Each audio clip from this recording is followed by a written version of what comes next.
The latest in gaming news continues to center around the PS5 Pro, but we also have some other things going on to talk about and cover. PlayStation released a list of over 50 games that will be PS5 Pro Enhanced on the launch date, which is in just 2 days, and one of them is Black Ops 6.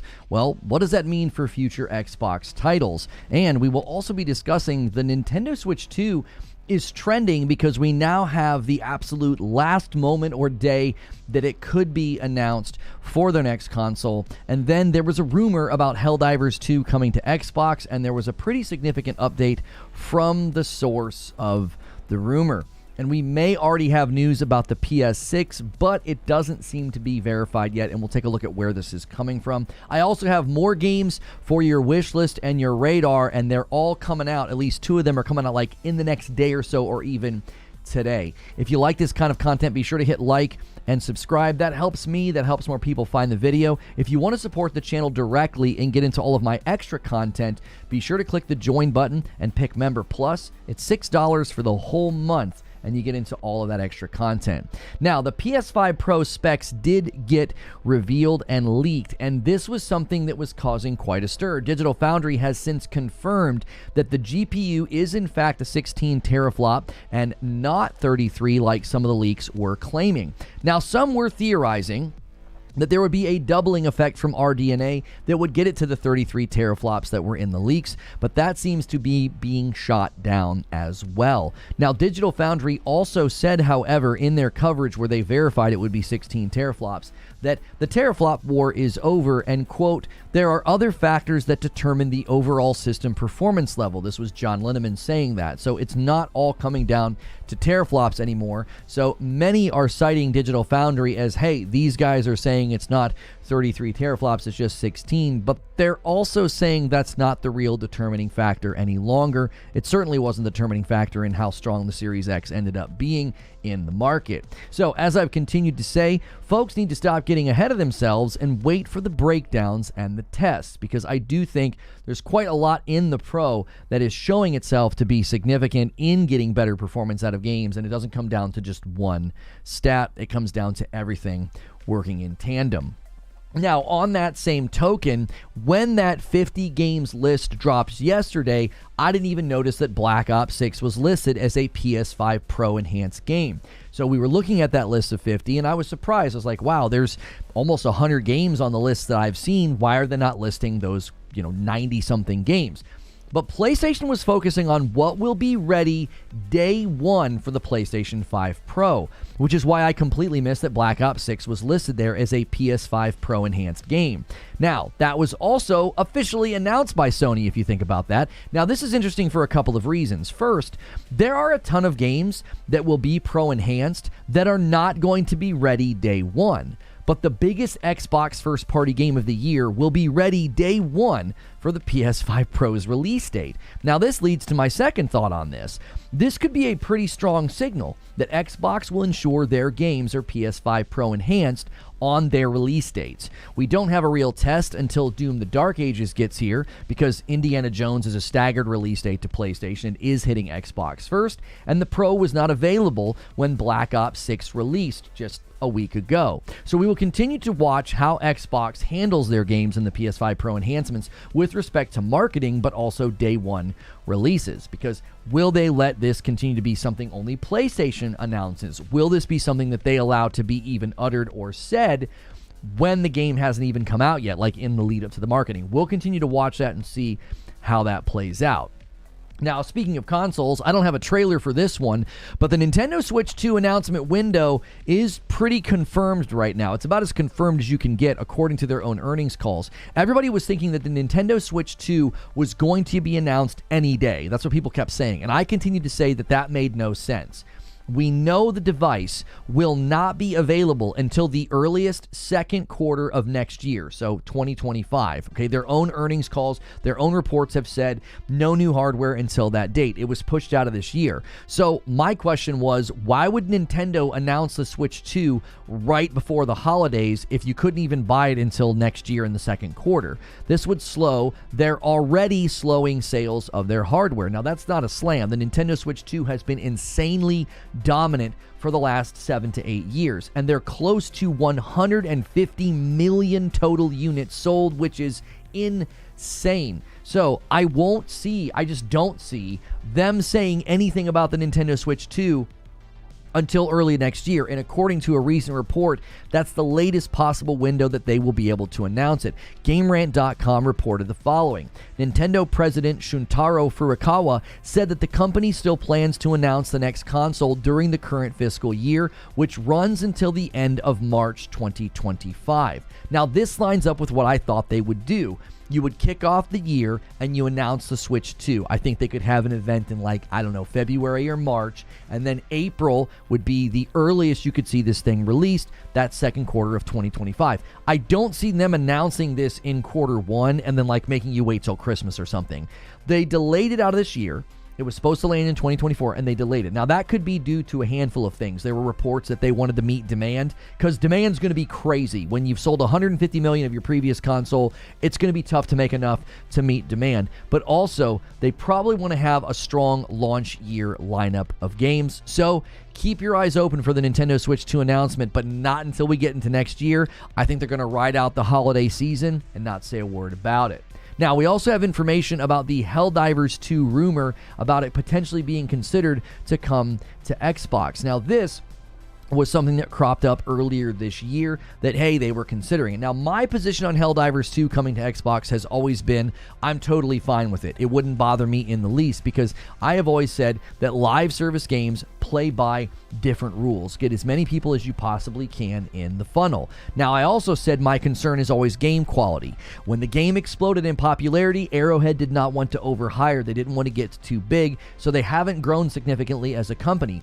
To suddenly be supporting a different console that actually has 2 tiers that need to be supported, you would need to make sure that Helldivers 2 could run well on the Series S. You would also have to make sure that the cross-play communication between the platforms was good. This is all bandwidth that would take away from their focus on the game, as well as its main platform, which is Steam and PC. Steam and PlayStation. So, to me, it was always about the money and the bandwidth. Now, the devs recently said that it was up to PlayStation and Xbox. They were open to it coming to Xbox, but it wasn't ultimately their decision because PlayStation owns the IP. Well, according to thegamer.com, they said the following. And this was Special Nick speaking on a podcast. He said, remember I said in March of April how I said there were discussions about Helldivers 2 coming to Xbox? The last I heard, it ain't happening now. The last I heard, it's not happening. Now, I don't think it ever was happening. I think it was being considered. I think they just looked at the numbers. They just ran the numbers and said, listen, is this something that's even worth considering? And I think, again, it always is going to come down to money and bandwidth. You wouldn't sell enough to justify the work and to justify the ongoing support and maintenance. If you're going to downgrade your game and make a version that runs at lower fidelity, lower graphics, lower performance than the current PS5, well, it would make more sense to backwards port it to PS4 because there's way more people there. There are more people continuing to boot up PS4s than there are in the Xbox Series ecosystem, okay? It would just look weird to give it to Xbox while you're refusing to give it to half of your PlayStation user base, when giving it to Xbox would include making a Series S version. So I just never saw this being in the cards, even though if they were to ever expand Helldivers 2 to other platforms, I would be fully in support of that, because that means more people can play, and I think that's just good for the player base in general.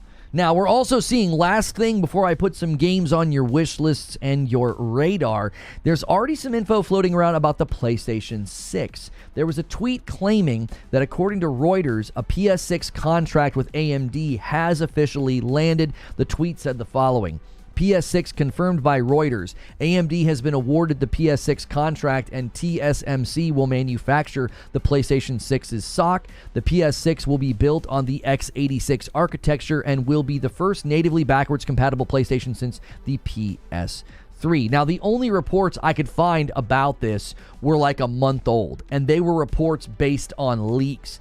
So nothing official has been announced about AMD being awarded the contract. Now, my thoughts on the PlayStation 6 timing, given my recent coverage and comments from the co-CEO, I actually think this thing is landing in 2029. I don't think it's landing in 2028. Now, yesterday when this report came out, it's just a tweet, by the way, it's not a report, but yesterday when this came out, we had people in our community saying, oh yeah, it's probably coming in 2028. Why would they bother doing this and signing this contract if it wasn't, minimum 4 years away? I continue to think that the co-CEO made it very, very clear that they can spin up hardware like this every 3 to 5 years. The PS5 Pro is kind of the beginning of a different era for PlayStation. They're no longer going to be doing big focuses on like, oh, this is the brand new console. You got to wait till PS6 for that. I think PS5 Pro is seen as the brand new console. Then they're just going to continue to overlap those consoles and not really have those big generational shifts. So PS6 could land in 2029.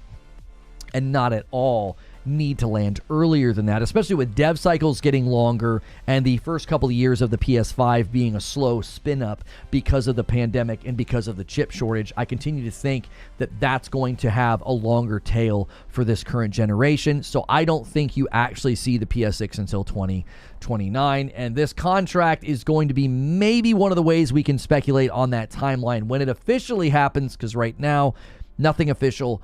Just a tweet based on what seemed like probably old reports from about a month ago. And again, those reports are based on leaks. So now I've got some games for your wish list and your radar. And the first one is called Death Note Killer Within. Now, this is only on Steam, and this is basically Among Us for weebs, okay? This is how they describe it. Death Note Killer Within is an online social deduction game for up to 10 players. Players will be split into 2 teams with different objectives. To win the game, players will need to figure out each other's identities and eliminate L, who threatens Kira's power or sees the Death Note. This is actually releasing today on Steam, okay? Now, I don't know if we would ever do anything with this, like a community game night or something like that, but it releases today on Steam. I couldn't get a price. That's something that Steam's a little strange about, in that when a game has its release date officially announced, you can't see the price. I don't know if sometimes you can and sometimes you cannot, but right now it says like, oh, it's coming out in like 2 hours, but I couldn't get a price for you. So this is, again, coming out today on Steam, as well as PS5 and PS4, okay? So this is going to be a PlayStation and PC release, which again could make for a fun game with the community here. And again, you can see here from the top down, this is Weeb Among Us, right? So you could check this one out today if you want. Excuse me. The weather is changing here in Louisville, Kentucky, and it's been making me sneeze. Pardon me. Sorry for the silence there. All right, so let's get on to the second game. Now, the second game is only available on Steam, and this one is called Magicraft. All one word, magic and craft smashed together, just one C. Magicraft is a roguelike game that uses a variety of spells to match unimaginable spell effects, and the construction of ultra-high degrees of freedom cannot be exhausted by the developer. So this is a bullet hell rogue, and I actually think it looks fun. Sadly, it's another bullet hell rogue top-down that doesn't have co-op. I've continued to say I want games like this to have co-op. Now, this one released just a few days ago on Steam, so it hasn't even been out that long. They dropped their 1.0. They've been doing early access for a while, and they dropped their 1.0 just a few days ago. Overall, the game has an 89%, but its recent score is a 90. That is always encouraging to see when a game leaves early access and the 1.0 actually sees its score go up. Oftentimes, you'll see the opposite because people's expectations of 1.0 is higher than early access. They'll be a little bit more generous to a game during early access with their score, but then they're a little bit more critical and prone to not recommend a game if it's not at quality when it releases at 1.0. So good on Magicraft 1.0 to go from early access to their official release and to get their score to go up a teeny bit from an 89 to a 90. So check this one out if you think it kind of like looks up your alley. And again, kind of bummed it doesn't have co-op. But speaking of co-op, Teenage Mutant Ninja Turtles Splintered Fate is a co-op action-adventure roguelike, and it hits Steam and Nintendo tomorrow, November the 6th. Now, I think it looks like a blast. I was booking my show this morning, and getting everything ready. And my son saw this, and he really wants to play it. He loves the Ninja Turtles, and he loves playing games with me. And I love the concept, right? It's the perfect kind of top-down, action roguelike combat. The Ninja Turtles.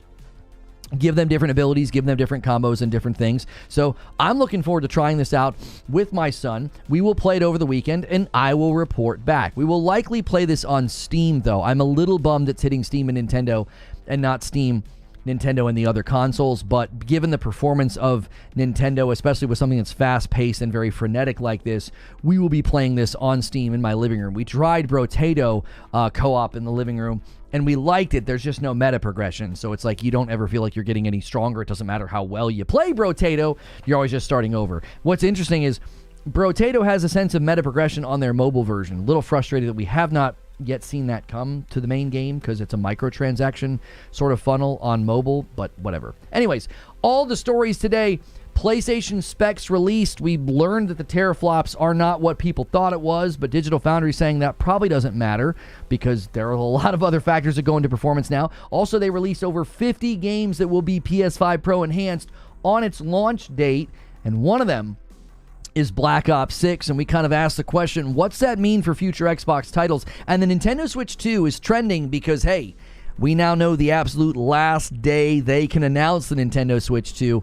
Helldivers 2 coming to Xbox rumor has been officially squashed by the source themselves, and we might have info on the PS6, but it doesn't seem like it. So that's the news, and now it's time for the discussion. Good morning, good afternoon, and good evening. What Teenage Mutant Ninja Turtles was that? It's called Teenage Mutant Ninja Turtles Splintered Fate. It looks like it's coming from Nickelodeon. Like they have the Nickelodeon logo, like literally at the top. And I see Super Evil Megacorp as the developer. Super Evil Megacorp. I could look it up on Steam and give you the exact breakdown of who's behind this thing. Let's see. Let's pull it up on Steam here. Yeah, Super Evil Megacorp is both the developer and the publisher, and Super Evil Megacorp doesn't have anything else on Steam, so I can't tell you what else they've done and or made. So good morning, good afternoon, and good evening, guys. Do me a quick favor. Smash that like button. Let's start the day strong. Let's get to 200 likes really, really quickly. And Joker Quinn, Han shot first, and so did you. First gifted member of the day gets us to 57. I forgot to set the super chat goal. Sometimes you guys super chat during the open, and I'm glad that nobody did, because that would have been bad. I will add 5 members to the goal. I will gift and add. So when you guys do 10 super chats, I gift and I also add 5 members to the goal. So I join the audience. It's a way for people to do super chats instead of doing gifteds. I know some of you prefer doing super chats. We had a discussion about that in members. So if you prefer super chats, you can still contribute to the community growth and still get your name and your little message highlighted in chat. And thank you to everybody who continues to do that. The Death Note game's on PlayStation Plus today for free monthly game. Well, thank you, Dave, for telling me that. I didn't realize that. So there you go. You guys can get that Death Note Among Us game on PS Plus today. That would be maybe a fun community game night. Is it cross-play? Because if it's cross-play, we might be able to get enough people to play it this Friday night as like a stretch goal or something like, hey, if you guys want to do that instead of a jump scare night, we could play the Weeb Among Us game. Hey, Lon, do you think Path of Exile 2 will be PS5 Pro Enhanced? You would have to ask the developers. I would imagine that eventually it could be. I think a lot of developers want to leverage PS5 Pro enhancements. It's good for their marketing. It's good for more people to hear about their game. I don't think that's going to be the priority of the devs right now. They're trying to get that thing ready to go. They did have to delay it by 3 weeks because they didn't want people to lose their microtransactions, so good on the developers for doing that. But yeah, something like that I think would probably come later for a game like PoE 2, just because they're probably trying to get the game out the door. The Teenage Mutant Ninja Turtle game is already on Apple and Android, I believe, says Zubair. Yeah, so it's coming out like this week? Jacob Bible says, if you bought an Xbox Series X, being told it's the most powerful console on the market, and now Xbox developed games are going to run better, do you feel like you got low-key scammed this generation? I don't like using words like scammed, but I certainly feel like I bought something that didn't deliver on the promises. I mean, not to beat a dead horse, but if you go back and watch Project Scarlet marketing and Series X marketing, I didn't get any of that. I didn't. I did not get a lineup of games that hit any of those thresholds of power. I didn't get any first-party games that really showed off the power of it, except for like Forza Horizon, and I'm not a car driving game guy, so yeah. Now, you can't be the most powerful console for forever, right? I don't think the PS5 Pro is the issue here. Like, I think people might be making a mistake. As excited as I am for the PS5 Pro, it's not really a factor in the Series X. The Series X should be looked at by itself. If you just look at the Series X by itself, and you look at the early commercials, and you look at what they delivered, I think it's very fair to say they didn't deliver. They didn't. I think even hardcore Xbox fans have come to that conclusion. You know, I've had Doc Dark on the show a couple of times, and he was a big Xbox guy, and he was like, I'm switching to PC. He and I felt the same way. We felt like, I don't know what this is. This thing feels like it just doesn't matter. They're not prioritizing it.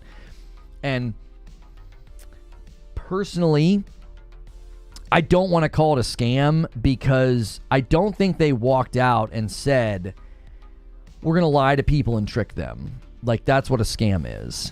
What I think happened is, I think the Series X is collateral damage in an overall evolution of what Xbox is doing. That's what I think. I think whenever you see something evolve, certain things fall away, right? Certain parts or pieces fall away or get deprioritized. And I just think the Series X was collateral damage in the evolution of Xbox. I think when they decided to do, day and date on PC, I think when they decided to do the Series S, I think when they decided to shift into publishing, more than prioritizing, first party, I think that the Series X is just collateral damage. It could not be the central focus anymore because the brand was shifting focus. So unfortunately, that's just something that happens. And, I don't want to do this whole Xbox scammed and Xbox lied to us and blah, blah, blah. I just don't think that's productive. I think it's better to just speak very frank about it and say, they promised this and I didn't get this. This is what I was hoping to get. I didn't get that. And so now I'm going where I'm going to get that. When I was playing Destiny and Fortnite in 2017 and 2018, and then I could suddenly play Destiny 2 on PC, and I was also playing Fortnite on PC, I started playing my games on PC because I was getting better performance. At the time, the Xbox One X was where I primarily gamed, but I started getting better performance in games on PC, so I just started maining my PC. And then when Series X and PS5 came out, I was like, I want to go back to console just because that's what I prefer. My wife and I played a bunch of like Xbox 360 arcade games. There was a game called Crimson Alliance. I remember it. It was like a Diablo, dungeon crawler kind of game. And I remember we tried that through the Xbox arcade demo, and we loved it, and we downloaded it. There was another one called like Machine Gatling Wars or something, where you're like a little tank, and it was co-op, and you'd get stronger, and you'd shoot everything. And we got that through the Xbox 360 arcade, and we played through Borderlands 1 and all the DLC, and Borderlands 2 and all the DLC. We did all of that on Xbox. And so I wanted to go back to console gaming because it's what I preferred. It's how I gamed. Like, it was the easiest way for me to play games with my wife. So when Series X and PlayStation 5 came out, I was like, yep, that's what I'm getting. I'm going to get these. And then over the course of the last 4 years, it's just very clear to me which platform is prioritizing the console experience and delivering really, really good first-party lineup and delivering really, really good exclusives. So I'm kind of getting all three on PlayStation. I'm getting the promised performance, I'm getting a good first-party lineup, and I'm getting exclusives. And on Xbox, I just didn't get any of that. I just didn't. And that's fine. I mean, I think that coming to that conclusion is not hate, and it's not like everybody always wants to, say that it's console warring. I don't think it's console warring to look at what you're getting from something and to be like, yeah, like, for example, in my show open, I said that I would get the Teenage Mutant Ninja Turtles game on Steam, on PC, instead of my Nintendo Switch. Now, why would I do that? Well, my reasoning is very simple. It's the same reason that I started playing Destiny 2 on PC. Performance. Performance is always going to be like one of my first determining factors of where I go. So when someone's like, oh, but I thought you liked console gaming. Believe me, if The Legend of Zelda Breath of the Wild would have landed on the Nintendo Switch and PlayStation, or the Nintendo Switch and PC, you don't even have to ask the question. You know me as a gamer by now. You know where I would be playing The Legend of Zelda Tears of the Kingdom. I wouldn't have been playing it on Nintendo. I would have been playing it on whatever is the best performance platform at that point in time. So that's always been like the driving magnetism of where I go. Always. And then what follows after is, are there really good first party games? Are there really good exclusives? And I get to say yes to those questions on PlayStation 5. And I'm really hoping I get to say that for the Switch too. I'm really hoping that they boost performance. I can play some of their best games at 60 FPS. And then we know Nintendo brings the heat. We know their first party lineup is always strong. Now, I'm not going to go to Nintendo for third party games almost ever, unless it's a game like that Peglin game that I was playing, where it's like I could play this on Steam or I could play this on Nintendo, and I was taking a trip to YouTube headquarters, and I thought, well, I'll install this on my Nintendo Switch and I'll play it there. I never got a Steam Deck because I don't travel like I used to. That's like the first trip I've taken for business. That's like the first trip I've taken for business in like 4 years. Usually when I travel with my family, I like read a book or something.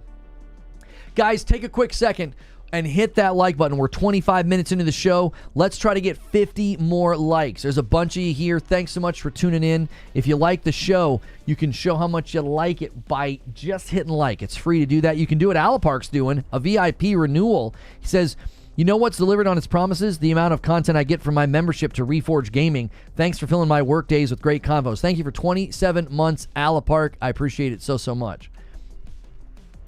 You guys are a little bit behind on pace, but you can quickly turn it around. We're going to do another Friday night, Fright Night with Matt if you can hit the goal. Or maybe we play that Weeb Among Us game. I don't know.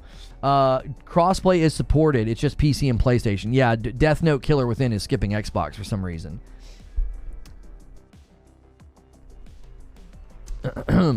Somebody saying that's a lie. What did somebody say that is a lie? No games have released on PS5 or Xbox Series X have demonstrated the power they were promoting. I don't agree with you. I think we can demonstrate that what you're saying is false. It's not really a matter of opinion. That's true. They have demonstrated the power. I've gotten 60 FPS. I've gotten instantaneous loading. I've gotten higher resolution. I've gotten bigger, prettier games. I've gotten increased lighting. I've gotten all those things. Those are all the things that I was promised. You know, I've not once had to play a game at 30. I haven't had to play a game at 30. I haven't had to deal with, arduous loading screens. I haven't had to deal with, lower, crappier resolutions. Now, Final Fantasy 16, we could debate the performance mode of that particular game, but that's a particular mode in a particular game that's more associated with FSR than anything. That's actually more associated with tech that has been outpaced that Square Enix probably shouldn't have utilized. That's why I'm really hoping FF16 leans into PSSR. What they could make that game look like, oh my gosh, if you look at the night and day difference of FF7 Rebirth. So, to me, I believe you can demonstrate factually and objectively that PlayStation delivered on what they promised this gen. I think you can prove that. It's not a matter of opinion. Now, you can say, I wanted more and didn't get more, but they didn't promise you more than what you got. We've had this debate before. I really don't think you can go back in time and demonstrate and prove that you were promised 4K 60 ray tracing games. That was never promised to you. That's something that's been made up. Interestingly enough, what I have found extremely interesting this entire generation, the conversation shifted from this thing will dominate, it will be the strongest, it will kick the crap out of that one over there, it'll be 120, it'll be 60 all the time. It's going to blow people away.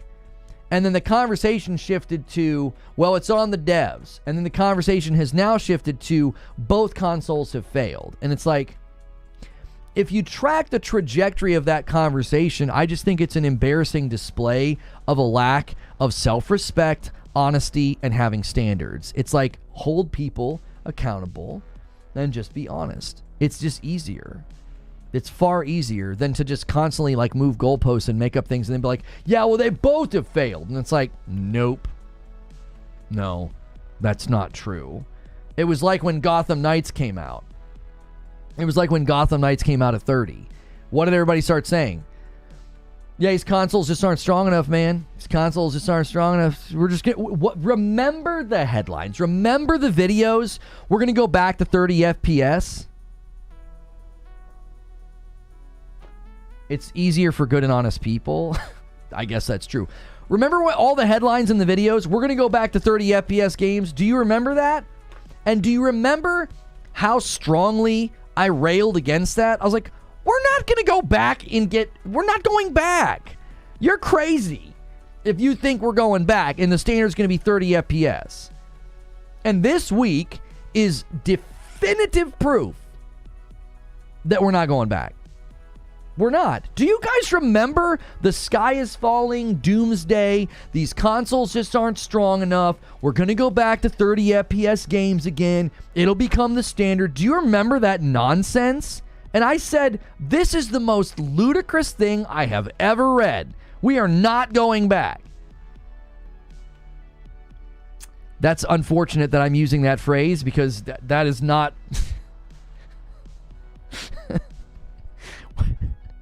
that's not what I... Never mind. Only Xbox stays at 30. It's why I hate Twitter. We all know one company that's not going back. That's what I'm saying. It's like there's definitive proof right now. If you look at where GPU is going, if you look at where PC power is going, and then you look at the Pro, it's like, why would we go back? Thank you, Sheriff Bruce Lee, for the $5 super chat tip. First super chat of the day. Adding to the quote. Adding to the goal. We have to go back, Kate.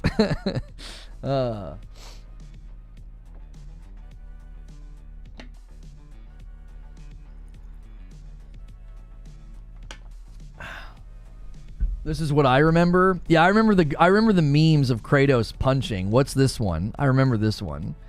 I mean, I remember the meme. I don't remember what was stated in the picture. Hang on. Hey, everyone. I know many of you are wondering about the availability of performance mode in Gotham Knights consoles. Due to these types of features we have in our game, the post in their Discord, and then all of a sudden God of War Ragnarok comes out. Yeah. Favorite performance, 60 FPS. Favorite resolution, 4K 40. Favorite performance, high frame rate on, targeting 120. That's right. I loved that meme. Kratos just coming in and punching him. Super Evil Megacorp. What else have they done, Wolf Saints? These are the guys behind the Teenage Mutant Ninja Turtles game. And an extra 2 gig. It's not an extra gig, 2 gig of DDR5. It's 2 gig of DDR5 dedicated to the operating system. So it does net you more memory, but the 2 gig of DDR5 is not extra for game processes. Okay, so Teenage Mutant Ninja Turtles is a game they're working on. They also have a game called Catalyst Black, which is a battleground shooter. It's a team battleground shooter designed for epic combat. So the company that made the Teenage Mutant Ninja Turtles game also made this. I'm not quite sure what this is. This looks like another one of those like top-down action rogues. We've seen so many of these games right now. This looks a little bit like Windblown. Windblown is so good, by the way. If you guys haven't checked out Windblown, Windblown's a freaking blast. Okay, so he just transformed. Are we going to get actual gameplay here? Okay, so it's a top-down. Oh, it looks like it's PvP. Yeah, I don't know about this environment for PvP. I don't think I would be able to enjoy it. It's also probably a mobile game. Okay. So it looks like these guys that are working on that Teenage Mutant Ninja Turtles Rogue that comes out tomorrow. These guys are also make Vainglory, which is a MOBA. They also have a Rebel Moon with Netflix games. So there's going to be a Rebel Moon game, it looks like. Rebel Moon Bloodline, a Rebel Moon game trailer.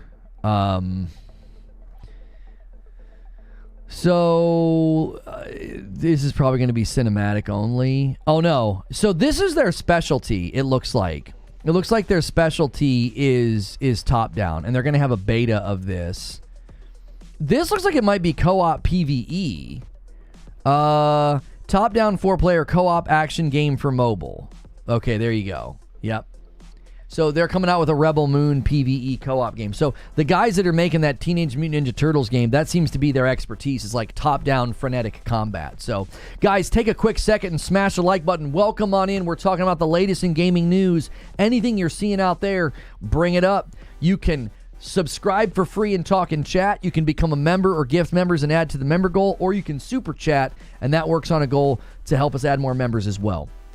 Could be the best thing in the Rebel Moon franchise. Oh, I'm stupid. I was conflating OS and CPU. The OS doesn't need much RAM. Is the OS constrained to the 2 gig, or can it address the shared memory pool too? Yeah, I think 2 is enough, is it not? I don't know.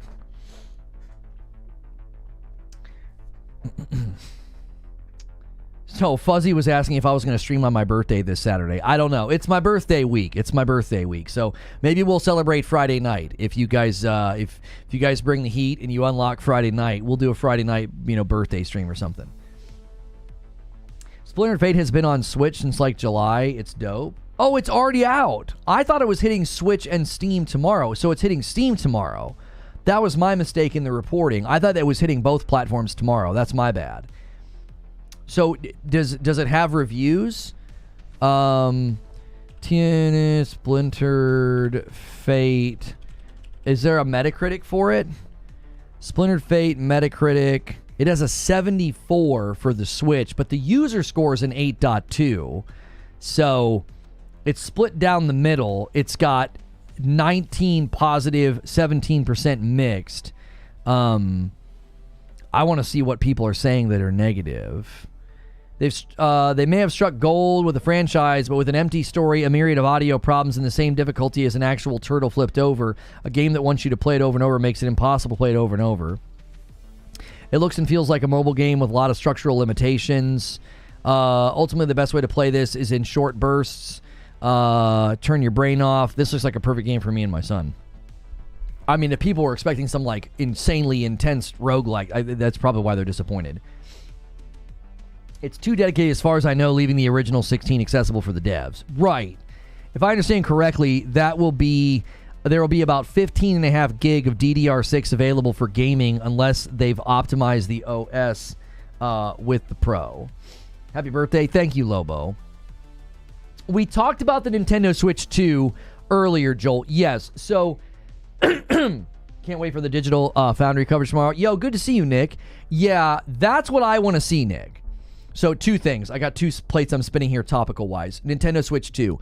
I kept telling people we would not hear about the Nintendo Switch 2 until early next year. There were rumors we were going to hear about it any day now. And I'm like, they're not going to do that. According to their own earnings reports, the Nintendo Switch 2 will not release this fiscal year, which means the earliest you could see it release is like April of next year. There is no way that Nintendo is announcing the Nintendo Switch 2 right before the holidays, and then they're like, oh, but you can't get it until next year. That would just hurt their holiday sales. They make money on every Switch sold. It's one of the few pieces of hardware that's sold at profit. Yeah, it's my birthday Saturday. Thank you for the happy birthday wishes. So they're selling it at profit. They're not going to slow down the sales any more than it's already slowing down by basically saying, hey, we know you're out there, holiday gift shopping in November and December, but don't buy the Nintendo Switch because the Switch 2 is coming. I guarantee you're going to get like a Nintendo Direct for the Switch 2 in like February or March, and then I think it's coming out like April, May. Like that's probably going to be the timeline for the Switch 2. Now, when Nick says he can't wait for the Digital Foundry coverage tomorrow, 1 second. Polarin with 19 months and a member plus. Don't forget, don't always get a chance to do this. Happy birthday, Lono. Guys, when you renew your member pluses and your VIPs, it moves the member goal. So consider upgrading or joining and picking member plus right now. Every upgrade is worth 2. Every member plus or VIP that signs up brand new or upgrades is worth 2. Henry 3K with 5 months says, who's staying up for the... We are not talking about that. Thank you so much. Sorry. I appreciate you being a member for 5 months, but there is 0 reason to bring that up. Okay, back to what Nick was saying about can't wait for the Digital Foundry coverage tomorrow. So the rumors and the leaks about the PS5 Pro being 33 teraflops, I never covered that. I never really talked about it. I talked about it a little bit yesterday and kept admitting, like, I don't know what I'm talking about. This is what people are saying. I was just relaying the information to you. And Ben, with 44 months in a VIP, bumps the line to 60, puts us at a nice even 60. Thank you so much. We'll see if any of the big boys come in and start dropping bombs. Ben, they always like it when it's a nice even number. So I didn't really cover the teraflop thing because I was more interested in what Cerny had been saying and the ray tracing and the upscaling from a zoomed out picture. Like, I was more zoomed out on it. And Pac-Man on a Bike says, my turn to interrupt. Been here for years. Looking forward to more. Happy B-Day. Thank you. And so obviously yesterday, everybody was very happy who hates this device and hates PlayStation. We're like, yep, it's not 33 teraflops, it's 16. It's like, okay, well, it's still quite a bit higher than the standard PS5. And second, the very same video that they're using is like a dunker where they're like, hey, you guys aren't getting your 33 teraflops, like where Digital Foundry's unboxing it.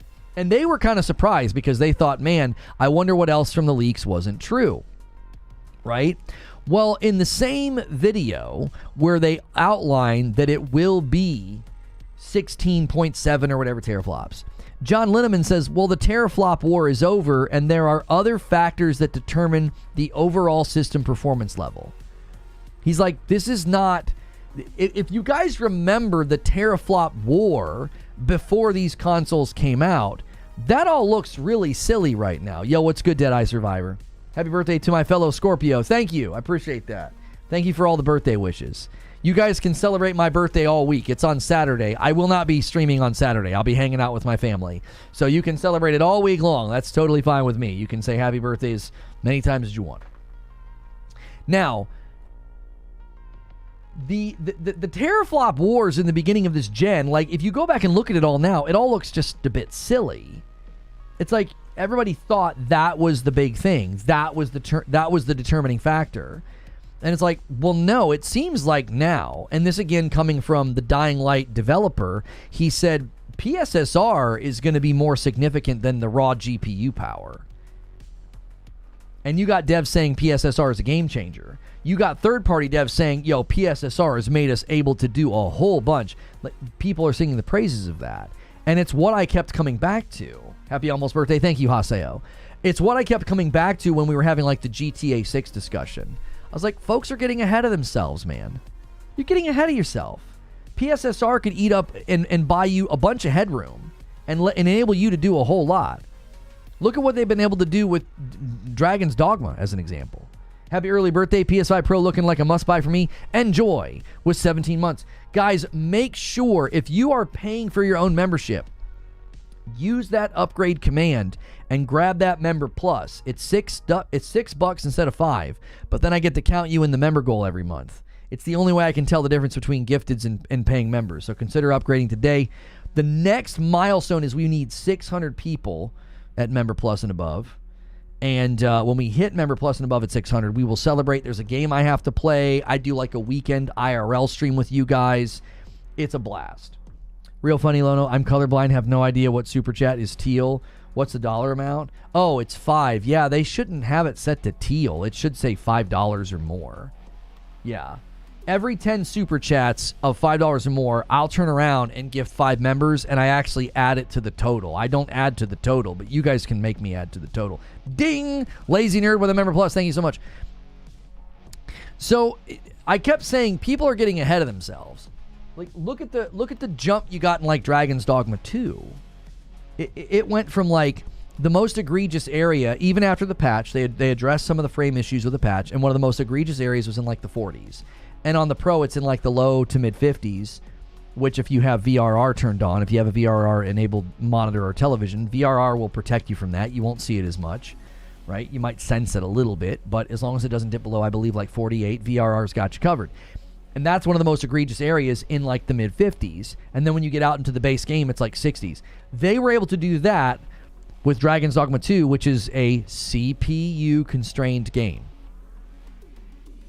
PSSR is enabling them to get headroom. Exactly what I told people would happen. I'm like, you're going to be able to get a boost here. You're going to be able to. It's like, it's not as simple as like, well, it's not going to be strong enough. CPU's a bottleneck. It's like, I mean, maybe. And there it is, a $5 super chat tip from JW. Adding to the super chat goal. Thank you so much, JW.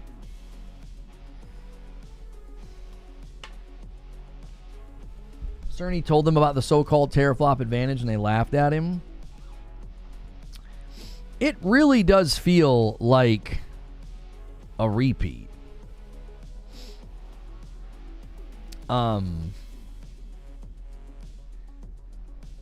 What is this? My CPA is like to file a BOI form. Do I have to file that? I don't even know what that is.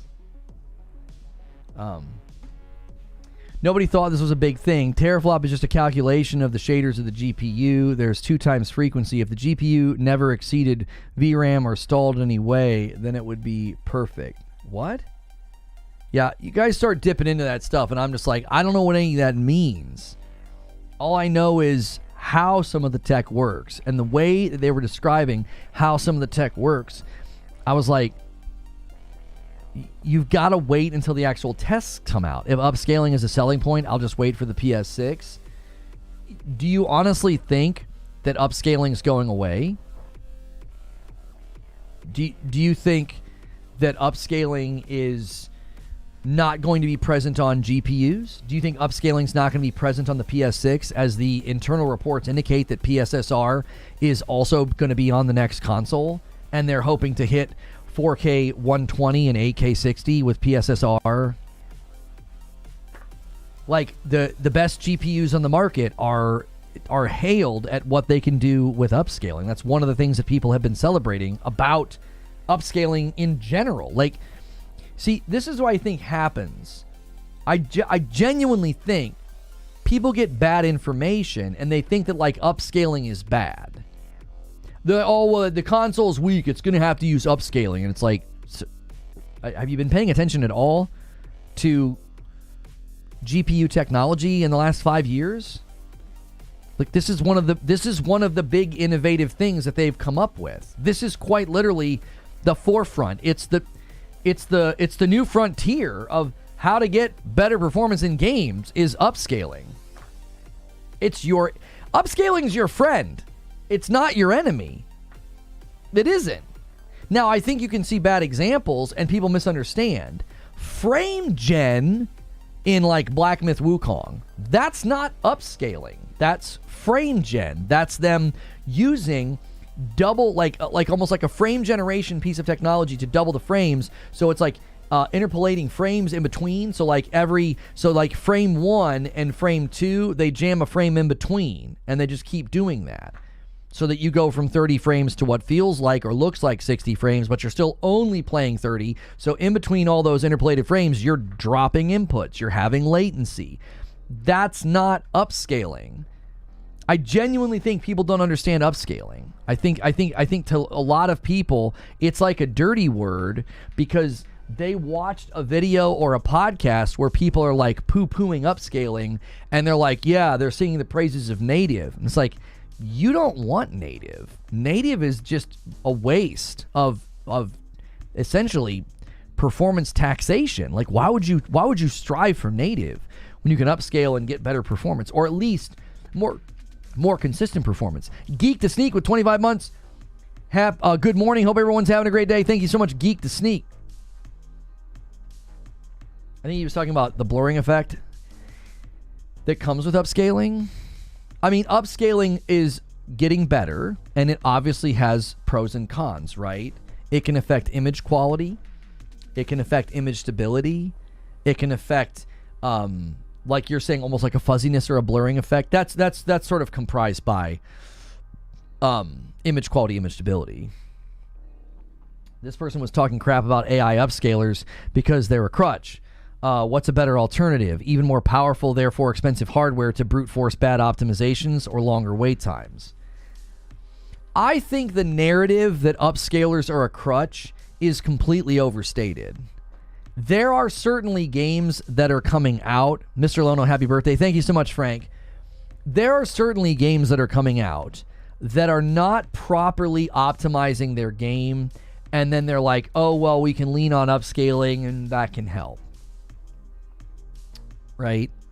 Wukong upscaling is pure trash. Right, like implementation of FSR or the use of frame gen in bad ways by something like Black Myth Wukong, I don't think that's demonstrative of the market. I don't. Can you list, like establish a pattern? Can you list, I don't know, 5 to 10 games that are supposedly doing this? They're crutching on upscaling. What are the games? What are they?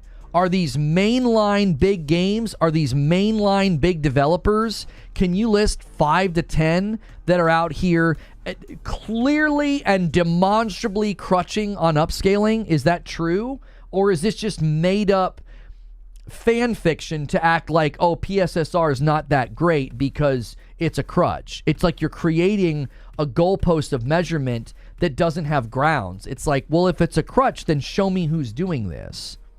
Show me. Where are the games? Where are the developers that are doing this? Here's your choice. You have to pick one. Upscalers, really basic graphics, a $3,000 PC. You have to pick one. Siriu with a $5 Super Chat tip gets us closer on the Super Chat goal. Thank you, Siriu. Says, if an Xbox Pro released with XSSR, these same trolls would be cheering for it. Software upscaling and hardware AI upscaling. I think, Corey, you were going to say that they're different things. Got here late. Did we talk about the Switch 2 news? We talked about the Switch 2 news, yes. Essentially, it is that you're not going to hear about the Switch 2 until, I think, February or March of next year. I believe it's going to release in April or May. I was defending PSSR, by the way, just answering someone's question that, yes, Wukong sucked. No, I knew what you were doing, DJB. There's a significant difference between proprietary hardware dedicated to upscaling and abusing software upscaling or software frame gen that harms the experience. Like, Wukong has an uncapped FPS mode. The PS5 Pro should help there. I mean, maybe. The issue would be is it internally running at 60? Because if not, you're still going to run into the same problems with input latency and dropped inputs if it's just constantly like adding frames that aren't there. So I asked the question moments ago. No one has attempted to do it. No one has attempted to do it. Where are all of the games that are crutching on upscalers? Where are they? Is this a pattern in the market? Can you demonstrate it? You can't list like 1 or 2 games. This is like when we got Gotham Knights at 30 FPS and people said, yep, the consoles aren't strong enough. We're going to go back to 30 FPS games. That's just as silly. It's like Gotham Knights was a reason to think that the consoles aren't strong enough and we're going back to 30 FPS games. That was when people said it back then. It made my brain hurt. I was like, what? This is one game. And clearly, Gotham Knights made really dumb decisions. They like baked the ray tracing into the game and wouldn't let you turn it off. And it's like, why would you do that? That game didn't need that. It didn't. It looked like a mobile game, for crying out loud. It wasn't even that high quality of a game with respect to like graphics, the world, the setting, the environments. Everything was very on rails and contained, and the combat was just awful. So that sounds similar to me. Happy birthday, thank you. That sounds similar to me. You've got one game that we can say definitively leaned on frame gen and FSR in bad ways. Can you point to any other games other than Black Myth Wukong? Wukong's only mode with frame gen is the performance one. The balance mode is 1440 uncapped. That's the one I expect the Pro to iron out. Yeah, Nick, I think Eugene has said that as well. He's a member of our community here. I think he said the same thing, that you're going to want to lean away from performance mode, and maybe the PS5 Pro will give consistent frames in the balance, the 1440 uncapped. Yeah. So where are all the games? Where are all the games that make people say upscaling's a crutch? I don't understand why PC guys would say this. That's confusing to me. It's confusing to me to think that you would argue that upscalers are a crutch when they're one of the forefronts of innovation within PC technology. With I'm trying to think how I want to phrase this. We are on the forefront of AI, machine learning, and upscaling, all converging into one thing that will give us better performance in a game with less raw power required. Let me give you an analogy. There is something coming to live streaming. I believe it's called AV1, and it's a form of encoding and compression that will allow somebody to stream on lower amounts of bandwidth, which should then result in less artifacting, less compression. You won't need super high-speed internet to watch like a 4K broadcast. They'll be able to send out 4K broadcasts or you know, like a 1440 broadcast, and they'll be able to do it on like lower bandwidth. You'll need lower bandwidth. Quality of the image, all that will get better, right? So when technology like that advances and can handle things in a way that gives you more and requires less power, why on earth would anybody talk about that in a negative way? That doesn't make any sense to me. NVIDIA already has AV1. What I mean is AV1 has to become standard on the streaming platforms. You're correct. AV1's already out there. I wasn't saying like AV1's coming. AV1's going to come and become standard on the streaming platforms, which will assist in all these things. Yo, what's good, Captain Steve? 4K Lono, are we ready? You're not ready for this. You're not. You're not. I look good for turning 43. In 4K, maybe not so much. DLSS on PC is literal game changer. It means 40 FPS to 80, 90. Final image looks just as good. Do you guys remember the report that we read about how much they were able to do with DLSS? It was like a gaming laptop, and they were doing things with the Decima engine in Death Stranding. And it was like mind-blowing what they were getting.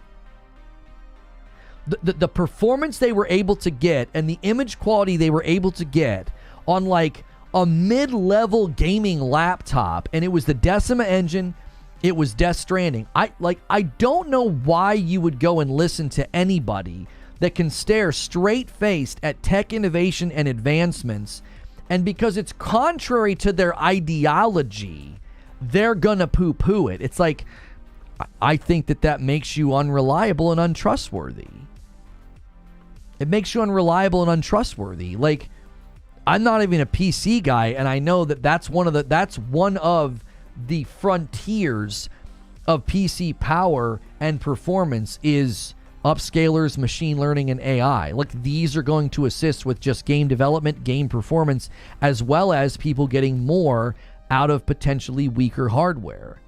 Analogous to AV1 broadcasting, getting more out of less. People are conflating upscalers with frame gen. This is also true. Upscaling is not frame gen. Frame gen's interpolating a frame. It's adding a frame that isn't there. That's not upscaling. Anybody conflating that, I'm not the tech guy. I'm not the PC guy. I shouldn't be correcting alleged PC people. I should be the last person in the room correcting somebody on this stuff. That shouldn't be me. I'm the tech dum-dum. I mean, some of that's me posturing as a tech dum-dum, but for the most part, I'm a tech dum-dum, dude. I get it. I understand it. I don't have an interest in diving down deep into it. I'm a layman. If I'm correcting you on this stuff, then, buddy, you're down real bad. Like, I should not be the one correcting anybody on this stuff. Yeah, the rumors are Switch 2 is going to have DLSS. FrameGen shouldn't have been DLSS 3. It should have been DLSS FG. That's NVIDIA's fault for their naming convention. Subair says, upscalers are a tool, nothing more. They are an option you can use while making design choices. I don't want less power, says Chris. I want more power plus the upscale tech. I'm not trying to get ripped off like Nintendo does to gamers.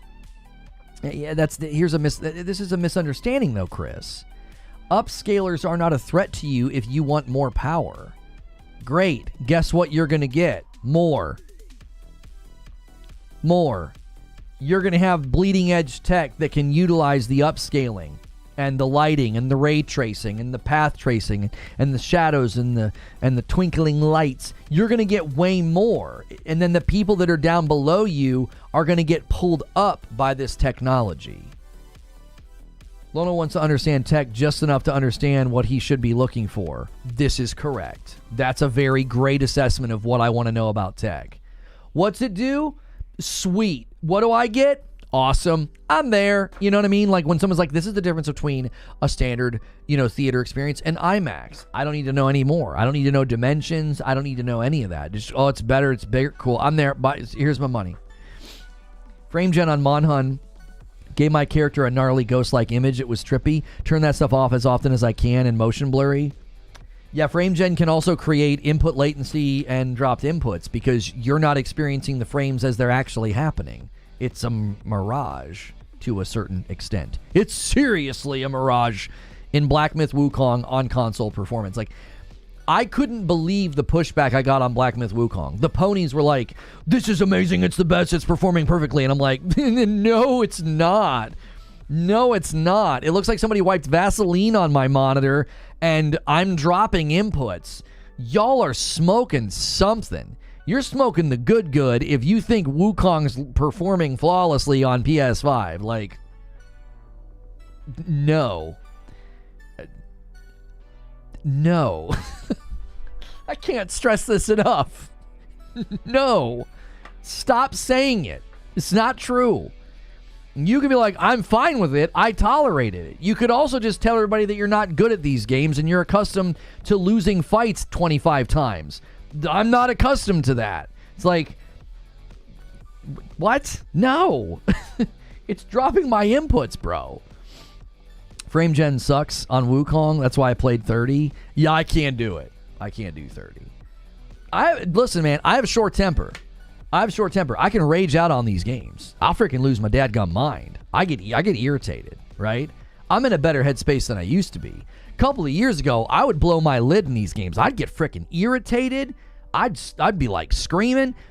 I've definitely got a better lid on it. I can like get into a headspace where like I can calm myself down and kind of see the forest for the trees. Like I'm in a better mental place than I was. Like if you're in an unhealthy place mentally, like games can make you angrier faster. So like I'm certainly in a better headspace, but like I'm also back then to now, I'm pretty good at these games. Like I can make stupid mistakes. I can be a bonehead. I can keep doing the same dumb thing in a fight. Like I can be that stubborn dum-dum that won't change his approach to a fight. But it's like, I remember when I played through Sekiro, people were like, this boss took me multiple days and I would beat him on, within an hour. Most of the bosses in Sekiro I beat in under an hour, except for Ishin. Ishin took me 5 hours. So when I go into Wukong, I know something's not right. It's like, I can be the stubborn dum-dum, I can get salty, I can rage out, like the rest of us, but I knew something wasn't right in Black Myth Wukong. I was like, I'm hitting buttons and nothing's happening. Something as simple as like, enemies far away, enemies in a neutral, I go to heal, nothing happens. Enemies close to me, enemies in a neutral, I'm going to capitalize with a jump attack, I jump, and I don't attack. I have my stamina. It wasn't that. It was just dropping inputs. It was like, what the frick? It was the frame gen that was doing it. I got to chapter 6 in Wukong and I can confirm the frame drop hard. Yeah, the frames drop hard. You'll have issues with input latency. You'll have issues with dropped inputs for sure. For sure. Wukong performance is spotty on PS5 in certain scenarios, but it didn't stop me from dominating. I had fights go really well for me, Lobo. Like the first guy with the big baby head, everyone's like, oh, this guy's really tough. A bunch of people got stuck here. I beat him my second try. I was like, this game, I was vibing with the feel of the game. And then I fought some guy in water, and I was like, this is terrible. I was like, this is awful. I was enjoying the combat and the game so much, I was overlooking how abysmal the image quality was on performance mode. I was like, I can look past it. I'm having a good time with the combat. But then the frames started acting up, and the input started acting up, and I was like, I'm out. I'm not doing this. You started to mess up in chapter 3. You can feel it. Like, you feel like you're in the flow state, and then all of a sudden you're like, my buttons aren't working. What is going on? Or, wow, the game is stuttering like crazy. It's just not enjoyable. Kelswiss says, upscaling can quite literally slow down the need for new hardware. Assuming each upscaler update isn't massive between each iteration, why not use upscaling? Well, here's what's going to happen. All right. This is essentially one of the fundamental rules. This is just my observation. I believe one of the fundamental rules of propaganda in the gaming world is pinpoint something people are uneducated about, misrepresent it, profit.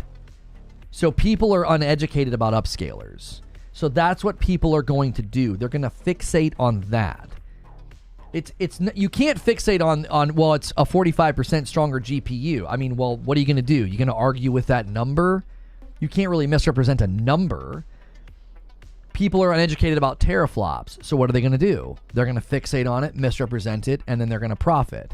This is the number one method. I've kind of watched this happen over the course of the last couple of years. People were really uneducated about acquisitions and cost of acquisitions and results of acquisitions. Like, people weren't educated about it. So what did people do?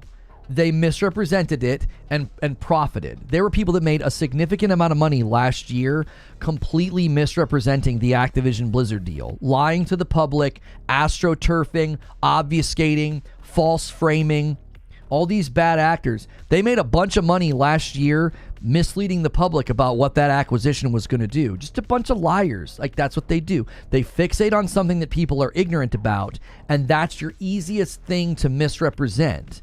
Why? You're not going to get fact checked when the audience is like, well, that sounds good to me. If the audience is not well versed in what upscaling is, if they're not well versed in what does it mean that it has this many teraflops, right? What you don't know what any of that means. I don't even know what any of that means. I'm like, Tera what? Teraflops? Why is she flopping? Like, I don't know. And so that's the point. See, I feel like I have a good radar for this because I'm kind of in between. I know enough to be dangerous, but I'm not the expert. So I'm kind of like the go-between between the talking heads and the general public. I know more than the general public, but I don't know as much as the experts. So I'm like smack dab in the middle. So when I see the bad actors and the grifters and the obfuscators, and I see them fixating on things and I don't know enough about it, I'm like, I know what you're doing.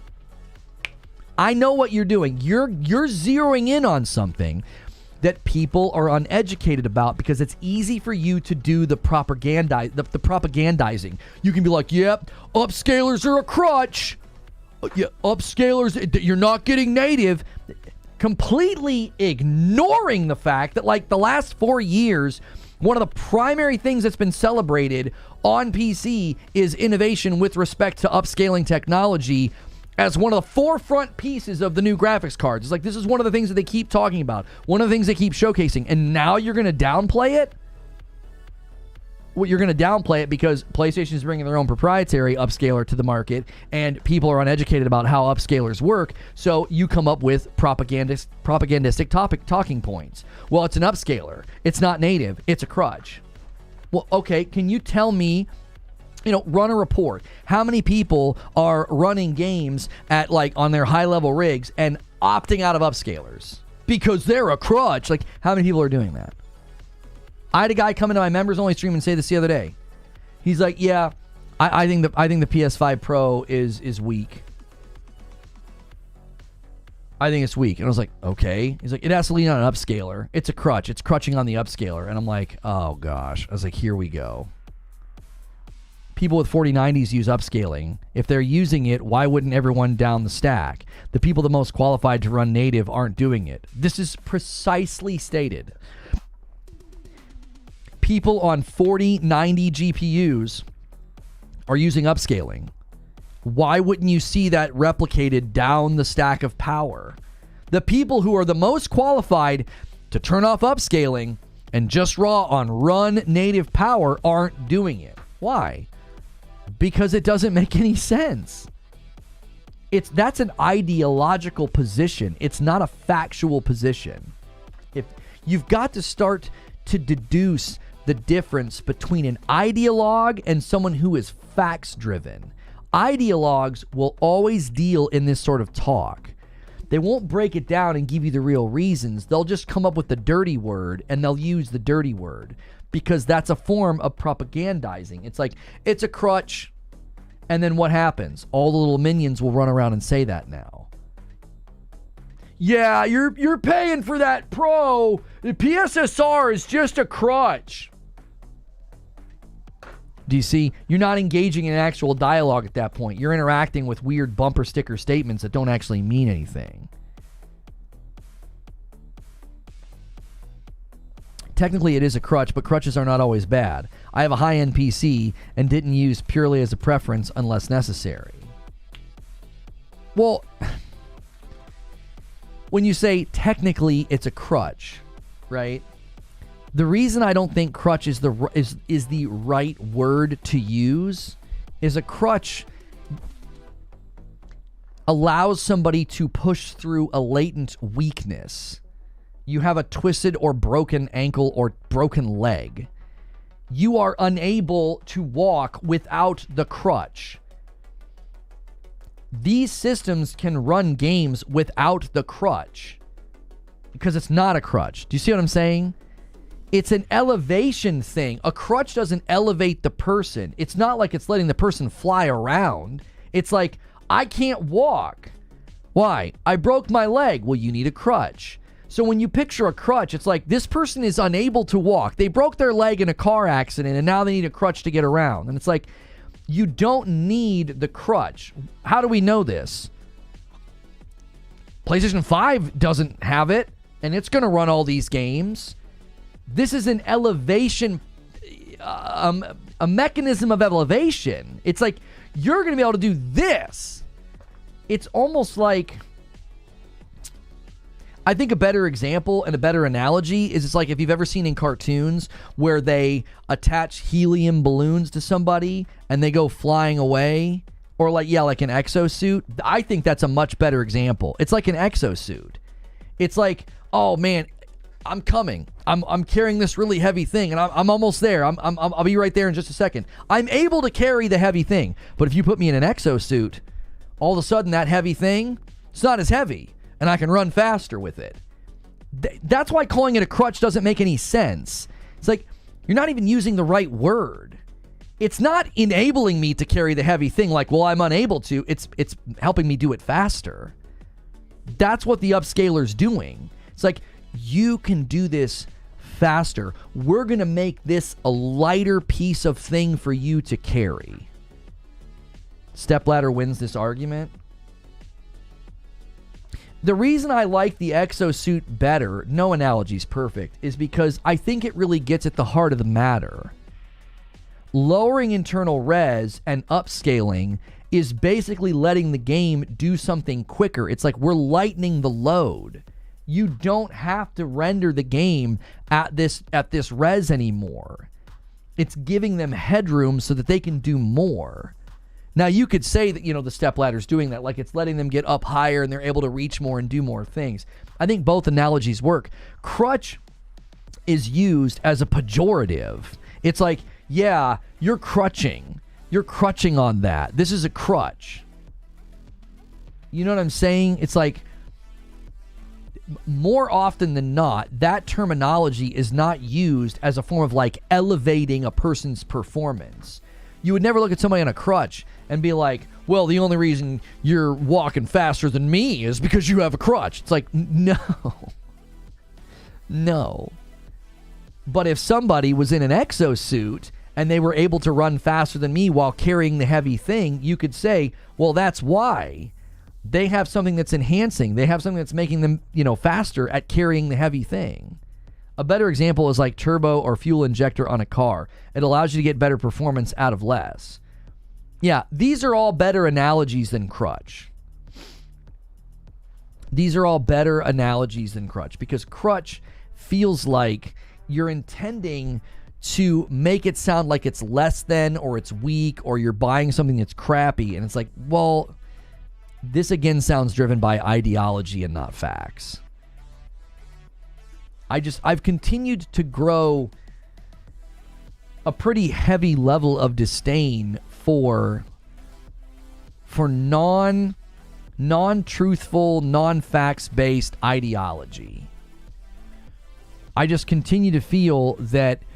It's not driven by being like thoughtful. It's not driven by thinking through things and like giving people the information. It's presuppositionally driven. It's like, well, you have all these beliefs that you're bringing to the table beforehand, and that's what's driving what you're saying. Hang on, I'm gonna pin this on this poll because it's getting some traction. If you guys didn't take my poll about what are you looking forward to the most, I said, which of these PS5 Pro Enhanced games excite you the most? And people in the comments were like, why didn't you put none? Why can't I pick none? I don't want any. I don't want... Okay, why are you taking a poll about the PS5 Pro if you don't want any of these things or you're not getting the Pro? And secondly, I can only pick four options, okay? Like, some of you guys need to settle the frick down. You get angry immediately, okay? I can only pick 4 options. So I picked what I thought were the 3 big ones. FF7 Rebirth and Dragon's Dogma are 2 fairly big titles that saw big jumps in performance on the Pro, and then Call of Duty Black Ops 6 was a pretty big announcement yesterday. And then I grouped all of the PlayStation first-party games together. Like, there's a bunch of first-party games, obviously, they're going to get Pro Enhanced. Out of these games, which ones are exciting you the most, right? Why isn't there an option for none? You know, why are you a disappointment? Like, the poll's not for you. Are you going to go to a poll about the latest Nike shoes? And they're like, which of the upcoming Nike shoes excite you the most? And you're like, why isn't there an answer for none? I don't want any Nike shoes. Well, why are you here then? Why are you taking the poll about it? If you're not interested in the Pro or the PS5 Pro Enhanced games, then what? Why would you take the poll? Main character syndrome? Good golly.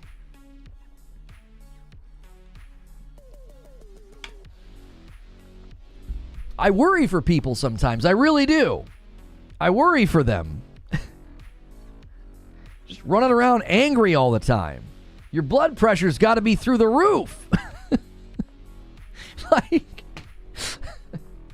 this is supposed to be a great time. We have had what I consider to be one of the stronger years in gaming in a really long time.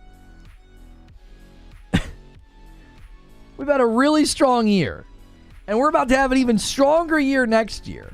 And we've got new technology. We've got the Pro coming this week, the Nintendo Switch 2's next year.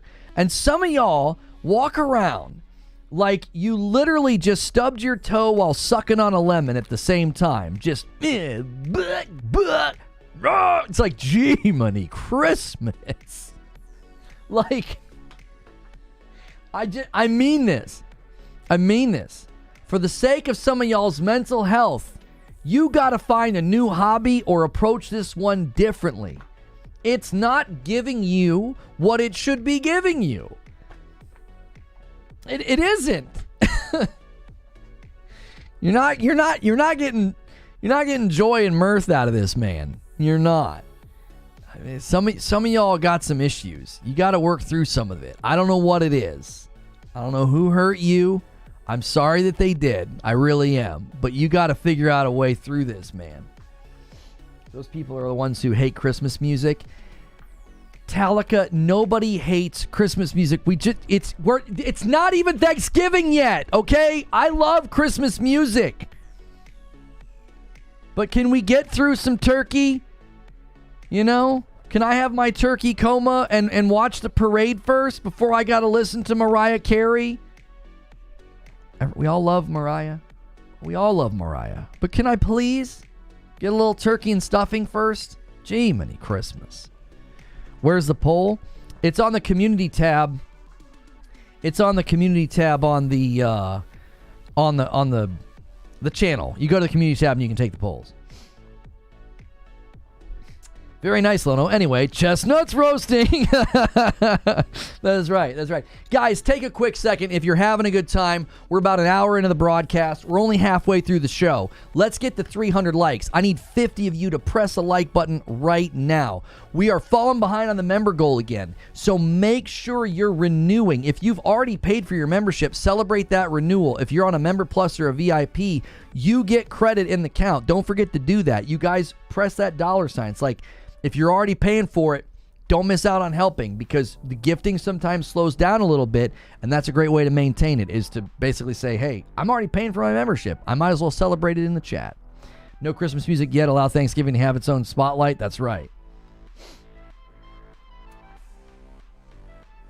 I like it, but I have a weird casual relationship with it. Yeah, I actually like it quite a bit. There's some really great albums that my family puts on, but I always tell them, not until we're driving home from my family at Thanksgiving. That's when you're allowed to put it on. That's always been, that's like our tradition. So,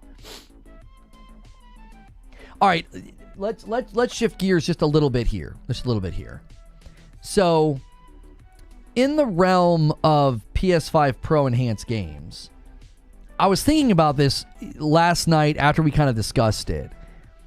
And I did think that it was interesting. Like, the more I've thought about this, the more I thought this was interesting.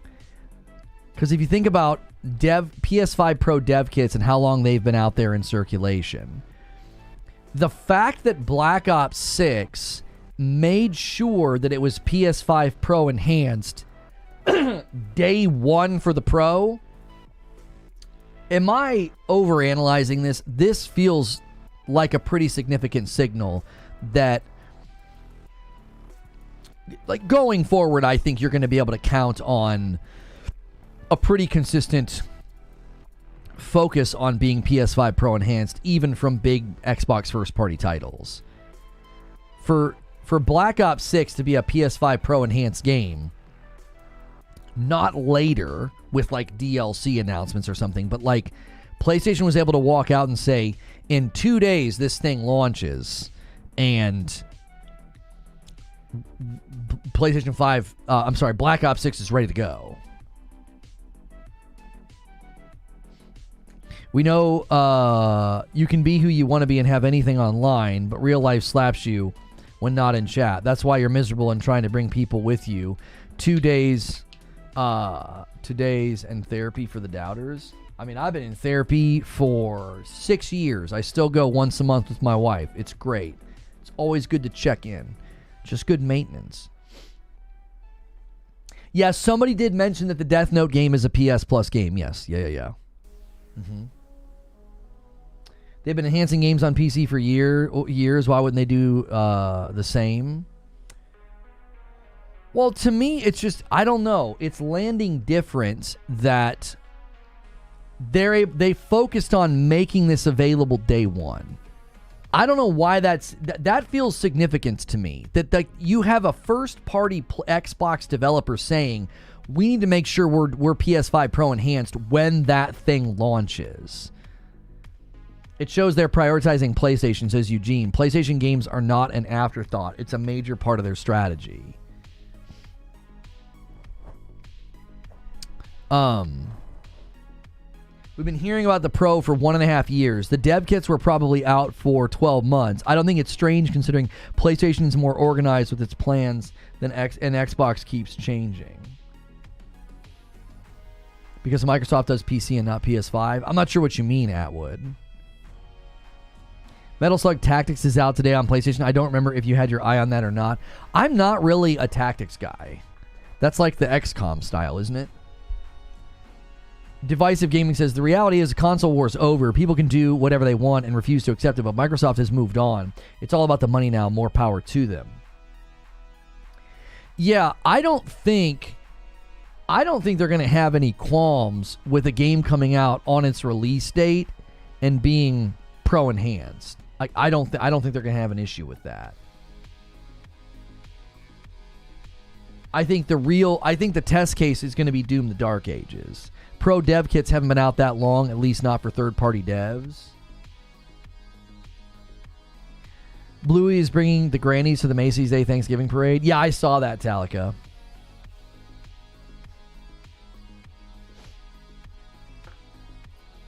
PS5 Pro dev kits and frosted glass.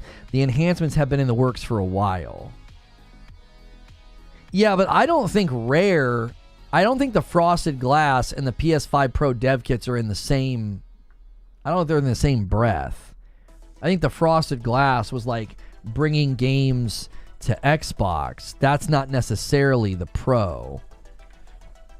By the way, we've not been using Q&A in a while. If you guys want your question kind of shown on the broadcast, you can do that. You can do that by submitting a question with the question command. That is for members only. Excuse me. Someone said, why wouldn't they do it on PS5? Because it's enhanced on PC. You said it hit different because it's PlayStation. I said because Microsoft owns PC and not PS5. Yeah, but like Microsoft owning PC has nothing to do with Xbox's strategy with their games, because the operating system on the Microsoft operating system has no bearing here. It's not a factor at all. Microsoft doing anything with respect to Xbox on PC, Xbox, or PlayStation, there is absolutely no bearing of the operating system in the discussion. Steam is its own storefront, and Xbox prioritizing PC alongside of Xbox, years ago, was a strategy of distributing their games, not necessarily because they're PC. Yeah, I'm not quite sure what real Royale Vision's been saying either, Zubair. Like, some of the comments are a little strange. I wasn't sure if they were being silly or going for a reaction. I wasn't sure. The games which have pro patches are the third-party devs that Microsoft bought. Diablo 4 and Call of Duty. The fact that those games got patches isn't surprising, since those devs were probably more proficient with PlayStation. So, Chris, so obviously then Doom the Dark Ages will be fresh in line, because that's another company that's familiar with building games for PlayStation. Maybe because they sell a lot on PlayStation? Well, I have it on good authority. So I have it on good authority that internally...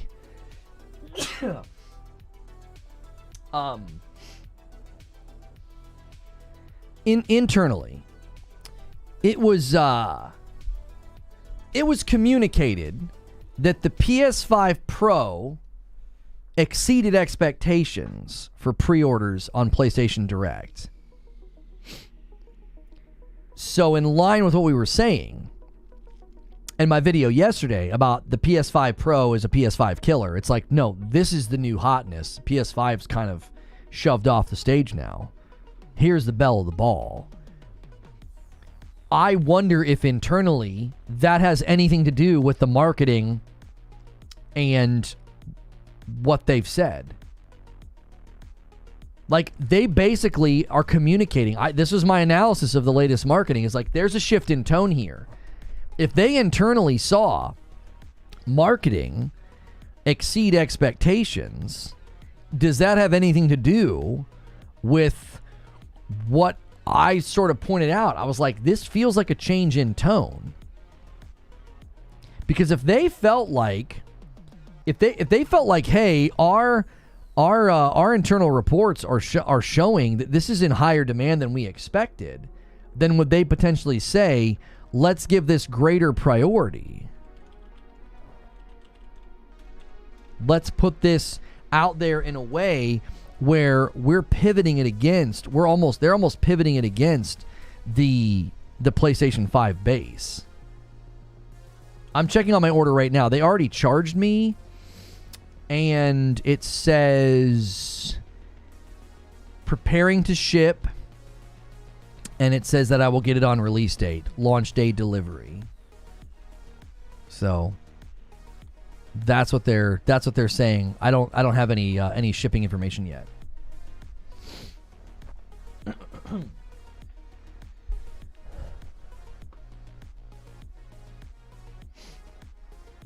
Let's do this too. Oh, I can't edit what I said.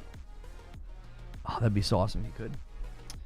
I think because Xbox understands that this game is still fresh and getting tons of people from PlayStation, I just think we're still not far off for people to be moving to Xbox just yet. PS is getting it so quick because so many people are still playing the game on PlayStation rather than Xbox, despite Xbox owning the company. Wait, so Atwood, are you saying that you think people are going to move to Xbox? Or are you saying move away from Xbox? Which are you trying to say? Oh, Kingslayer, you actually have a shipped notification. Yeah, mine hasn't shipped yet. Maybe it'll switch to shipped today. Yeah, mine hasn't switched yet. They charged me for both of them. I haven't checked on both orders because I think one of them hit my Gmail account. I think one of them hit my Gmail account. Guys, take a quick second. We need 23 more likes on the video. Thank you so much for so many people here. Thank you so much for being here. I appreciate you so much. Yeah, here I have two different orders I can check on to see if the other one says anything different.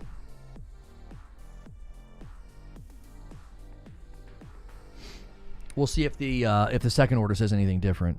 No, they both just say preparing to ship. I have been charged, and they both just say preparing to ship. Did I miss a chance to make Concord jokes? No, Derek, you did not. We haven't really talked about Concord. I don't know if you've been very busy and traveling. At Concord itself, it certainly did. It is 100% dead. Did you see the news? Like, it is permanently sunset and the studio got closed down. Xbox. It is indeed the Xbox. And if nobody else laughs, it cracks me up. Yeah, I know. That reminds me of a joke that you and the older guys would say. They would say, "It's Mansfield, not yours." When driving past Mansfield.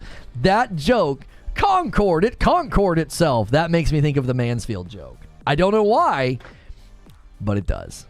The pro emails feel a lot like Christmas for me. I'm not participating, but I'm glad y'all are having fun. The game got Concord. Normally... Oh, Atwood says, I think with no more exclusivity, more people are going to move to Xbox and or PC. They're like, well, no more exclusive content. I can finally leave this platform. Normally, if it were another game, that wouldn't happen, but it's Call of Duty we're talking about here. Wait, okay, Atwood, I am really struggling to understand your logic. You think because Xbox is doing away with their own exclusivity that people are going to move to Xbox? They're going to buy an Xbox. They're going to switch to Xbox. Is that what you're saying? Or are you saying the opposite? I'm super confused. Also, there's not going to be an absence of exclusives. Nintendo is going to continue to do exclusives, and so is PlayStation. So I'm not sure what you're saying. You're saying, like, with no more exclusivity, people are going to move to Xbox. Are you saying with no more exclusivity from Xbox, people are going to move to Xbox? Or from? I'm getting confused. I don't know if you're using the appropriate words. Yeah, exclusives quite literally drive console sales. Like, that's been the pattern for, I don't even know how long, what, 20 years? Or that's been the pattern for more than 20 years. That's been the pattern for 40 years. What was hard to understand? With the election today and the pro on Thursday, miserable people are out in droves trying to bring the energy down. Therapy will be in order for many. Oh, I understand what you're saying now, Real. Okay. Feels like Atwood misspoke. Yeah, I'm trying to understand exactly what he's saying, because I feel like he's like flipping words around. Like halfway through the sentence, I'm like, wait, that doesn't make any sense. Some people prefer Xbox and own a PlayStation because they know, oh, I'm going to get the exclusive content for PlayStation, so I'm going to get the PlayStation. But that isn't going to happen anymore, so they care less about getting PlayStation. So more Xbox. Atwood, I hate to tell you this, but you are so incredibly incorrect about this, brother. Why would anybody say I'm not going to get more exclusive content for PlayStation when PlayStation has already had 6 console exclusives this year? You've got it backwards, mate. Xbox is the platform that's saying we're not doing exclusives anymore. Our content is going over to PlayStation. So this year alone, if you're on PlayStation, you got 6 console exclusives. You also got Black Ops 6. You found out that Diablo 4 and Black Ops 6 are going to be PS5 Pro Enhanced. And Indiana Jones is coming to PlayStation. And the future of Xbox is putting their games on PlayStation. So when you're on PlayStation, you get exclusives and you also get Xbox games. I feel like you've got this completely backwards. PlayStation is the one that's not doing away with exclusives. That's what Xbox is doing. You think they're not getting more exclusive content for Call of Duty. Did you see the week 1 sales reports for the UK, though, Atwood? The opposite is happening. The most people buying Call of Duty are buying it on PlayStation in greater numbers than before, in greater percentage than before. PlayStation currently is soaking up a greater percentage of the sales, at least in the UK market. We don't know what USA is going to look like just yet. None of the exclusives are multiplayer. Homie, there aren't exclusives for Call of Duty anymore. So why would someone switch from PlayStation to go to Xbox? There are not exclusives over there. You can't go to Xbox and get anything. Phil Spencer indicated there won't be exclusive content for Call of Duty on Xbox.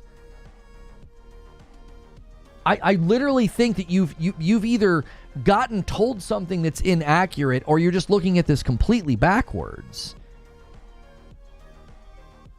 I mean, quite literally, Xbox is making it to where you get more games if you go to PlayStation. That's how this year has gone. It's like I can get Stellar Blade, Rise of the Ronin, Helldivers 2, Grand Blue Fantasy Relink, Final Fantasy VII Rebirth, Astrobot. Oh, and in addition to these 6 console exclusives, I also get Black Ops 6. I also am going to get Indiana Jones. You got to wait for Indiana Jones, but eventually these games are going to be landing day and date, like Doom the Dark Ages, Blade. Who knows about Avowed and Fable? I mean, we'll have to wait and see what they decide to do with those titles, but I feel like you've got this backwards. I feel like you've misfired somewhere along the line in your logic. Yes, Death Note is cross-play. That's correct, Lone Wolf. We could add that as like a stretch goal for this Friday night. You guys are having that slow start again. You guys keep turning it on and going crazy on Thursday and Friday. Mash wasn't here yesterday or today, so y'all are gonna have to pick up the slack without our boy Mash if you want to have a Friday night. Atwood says because they don't have to worry about getting the PlayStation anymore because they're like, oh, I don't have to worry about getting that exclusive skin. A ton of people don't care about those exclusives. Only Call of Duty. Okay, well, the market's demonstrating that your assessment's incorrect. It's totally fine for you to think a bunch of people were only on PlayStation for Call of Duty exclusives. And now that there's no longer Call of Duty exclusives, they'll feel free to leave. I think that you're incorrect, and I think the data shows that you're incorrect. The week 1 sales of Black Ops 6 are heavily slated in PlayStation's favor. Like, nobody is switching. Nobody. It's looking like the opposite is happening, brother. It's like the opposite is happening. Xbox is seeing a decline in sales. Now, some of that's Game Pass, but I think some of that is people that switched. I think some people switched. I do. This year alone, the absolute free fall of Xbox hardware sales, I think, is people switching. I think people have switched from Xbox to PlayStation because of all the stuff that Xbox did. You don't need a console. We're putting our games on the other console. Indiana Jones is going to the other console. Like, I think a bunch of people switched, and I think they're buying Call of Duty Black Ops 6 on PlayStation. Xbox has done everything they can to drive people away from their console. Keep supporting Xbox games, pony. Keep fighting a console war that's over, loser. Like, what are we just going to call names like we're on a playground? There, I talk to you at your level. Do you feel affirmed in your existence and your opinion now? Like, Jiminy Chris. Like, keep supporting Xbox games, pony. Are you going to say the same thing do you say the same thing when like EA and Ubisoft sell a lot of copies? Keep supporting EA, person. Like, what the frick?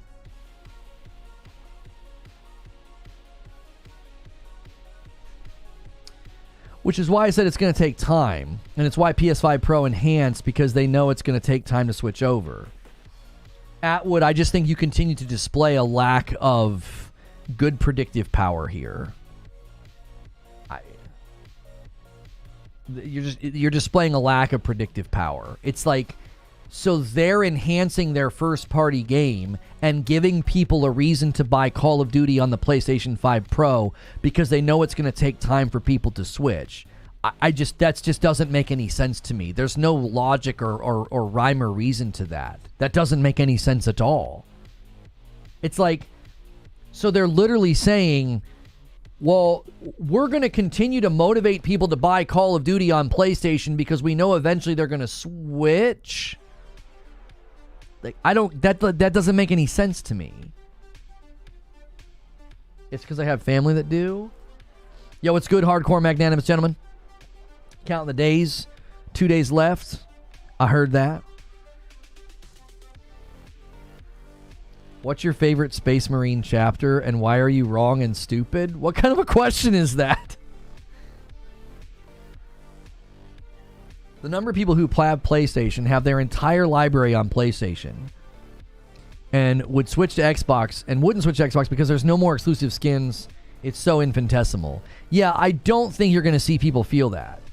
Sven says, it seems that Atwood is suggesting that if PlayStation doesn't have console-exclusive content on multi-plat titles, then players who prefer other platforms would probably not buy anything on PlayStation then. That's what I'm used to? That's totally fine. That's totally fine. Atwood, hear me when I say this.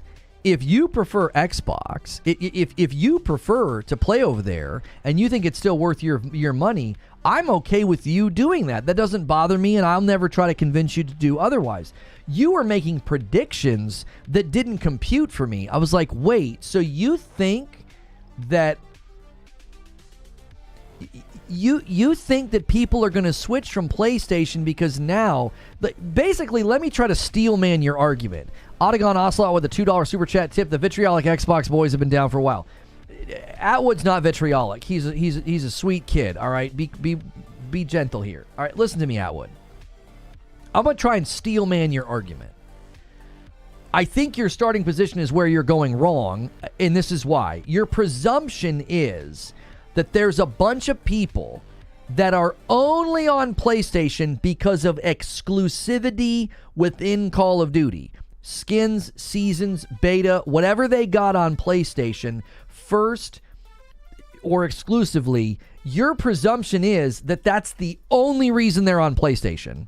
And the minute that reason evaporates, so does their loyalty to PlayStation. I'm trying to steel man your argument. That's the best way I can put your argument. I think that is so faulty because I don't think the overwhelming majority of the people who buy Call of Duty and play it, they do it on PlayStation. I do not think they're over there only because of exclusives, and they're like, oh, as soon as there's not exclusives, I'm out of here. I'm leaving. They have a friends list over there. They have a game library over there, right? And now they can see that Black Ops 6 will be enhanced on the Pro. Another reason to stay. They can get the best version if they want to. So I think your premise is where you completely misfire. It's like, I get your premise. You're like, well, now people have no reason to stay because that was the only reason that they stayed. Boom, right there is where I think you make your error. I think initially your assessment may have been correct back in the early days of this fight. In the early days of this fight, Xbox abandons exclusivity with Call of Duty, and PlayStation grabs it. And I think in those early days, if Microsoft would have bought Call of Duty and eradicated exclusivity, you might be correct. People may have switched back and been like, well, there's no reason to be over here now. I'm going to go back home to Xbox. It's been too long, brother. It's been too long. Xbox let this transpire over the course of an entire generation. The entirety of PS4 and then 4 years in PS5, they let PlayStation dominate Call of Duty.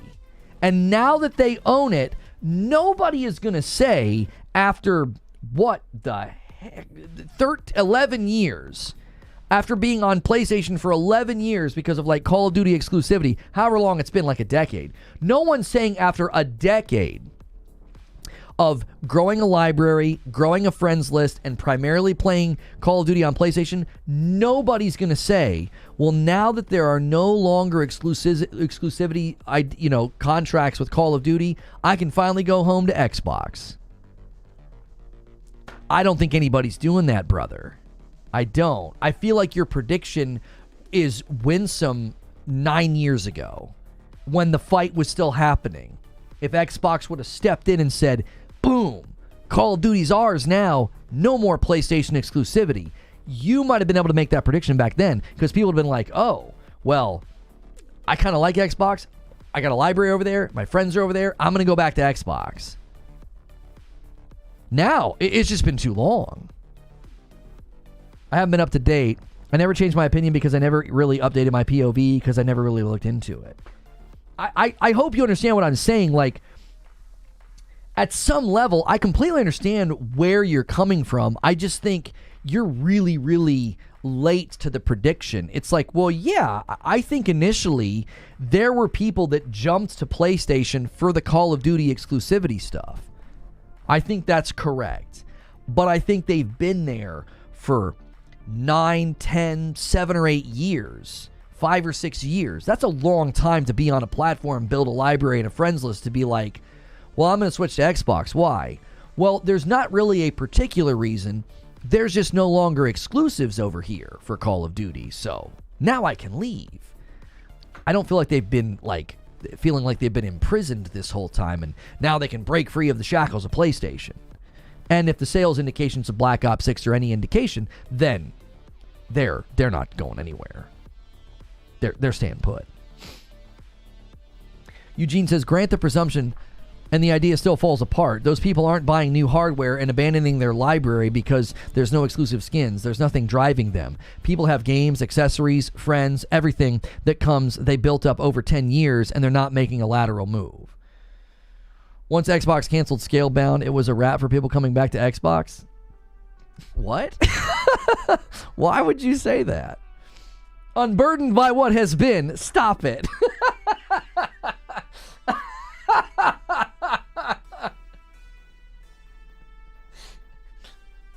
We're not going back, but we are. We are going back to Xbox because now that there are no longer Call of Duty exclusives, we can be unburdened by what has been and move back to what will be. Whatever the...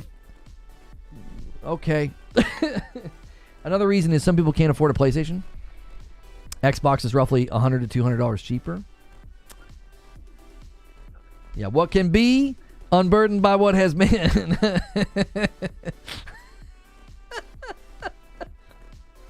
Sounding like a drunk Baptist preacher. Has the pastor been drinking? And Moses said to the people, the promised land is what can be, unburdened by what has been. Huh? I don't understand. What? All right. That's enough.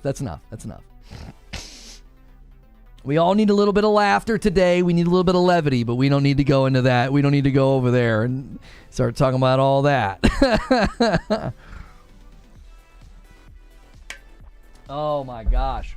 Banshee with 18 months and Member Plus. I knew it. He's renewing. I knew it. It's coming. Guys, you haven't made me pay for any members today. What are we doing? Let's get there. Come on. At least hit that 75. Make me pay up 5. Let's get some people in here. Let's get some gifteds going. Or at least do what Banshee did. Check and see if you've got a renewal. The pastor went a little hard during communion. That's right. And Moses said to the people, you guys, I'm so wasted. Oh, man. Oh, here's the thing, Atwood. If the price difference mattered, then Xbox would be in a much different situation with their hardware distribution. Yeah. The market is proving that trying to beat PlayStation on price did not work for Xbox. This is genuinely what I think happened. I walked this theory out a while ago. I think that the Series S... I think that the Series S was essentially a reaction to... It was a reaction to what had happened during PS4 era, right? And Angry Pete with the VIP bumps the line to 64. And a 10 bomb's going to come in and get us really, really close to 74. Thank you so much, Siriu. And Angry Pete says, 2 days to the Pro. Hang on. I got to close this window. I can't see. 2 days to the Pro. It'll be sad to trade in my original model PS5, but worth it. Thank you so much, Angry Pete. And thank you, Siriu. We're one away from 75. I'll owe you guys 5. Keep it going. I know some of you guys prefer super chatting. Some of you said that in a member stream. That's why the super chat goal is there. You can super chat, and it does help. So that can add to the member count as well. The Series S is effectively a last-gen console. It's overpriced for last-gen power. Well, yeah, I think that's what they were hoping to do. I think they looked at the PS4 era and said, they beat us on price. Let's surprise them in the market with something to undercut. And there it is. Angry Pete secures the 75 and takes us a little bit closer to where we want to be. You guys want to be on pace today at 200. If you guys scramble and get us on pace today, I'll drop a 50 bomb. I've been dropping those gauntlets, and sometimes that seems to scramble everybody. I'll do a 50 bomb instead of a 20 bomb. I'll double what I owe. Let's get some more people in here. Are you buying Teenage Mutant Ninja Turtles Splintered Fate? Yeah, I'm going to be getting it on Steam to play with my son on Saturday, Wheeze. And Roadkill is the agent of chaos. He pushes us past 75 to 76. Thank you so much. There's the 5 that I owe you. Welcome on in if you guys get a membership. Wheezy, I did read the Metacritic on it. It's been on Switch for a while. Apparently, it's extremely, it's not super challenging. It's pretty like brain dead, mindless, easy. And I'm like, that's totally fine. Like, that's perfect for my son and I. I wouldn't say the Series S is overpriced, but it has handicapped Xbox this generation. Why did you just delete my text? I didn't delete your text. You did a message retraction. I didn't delete it. It says in my chat box that you did a message retraction. That's something that you initiate. I didn't delete what you wrote. People are busy voting. We got a lot of people here. People aren't busy voting. This is a great turnout. But is it fun? I mean, we could check out the demo this afternoon. I don't know. I don't know if I'm making a video this afternoon or not. We'll have to look at the gaming news and see if there's something to do.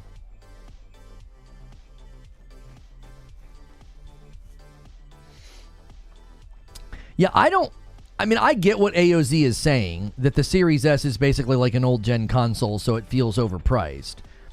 I don't know if I completely and totally agree with that, right? I don't know if I completely and totally agree with that. But what I will say is, I think that was the strategy. I think that was the goal. And I think that it backfired. I do. I asked my gym why they are selling their PS5s to get an Xbox. Most of them said the same thing. They don't care about PlayStation exclusives and just want to play multiplayer games with their friends. So there were people, this is what you're telling me. You have people at your gym that are selling their PS5s to get Xboxes because they don't care about PlayStation exclusives and they want to play multiplayer games with their friends. What multiplayer games? Because almost all multiplayer games are cross-play now. The Teenage Mutant Ninja Turtle game, I think, came out for mobile phones and Switch first. I don't know the exact release dates. It's hitting Steam like today or tomorrow.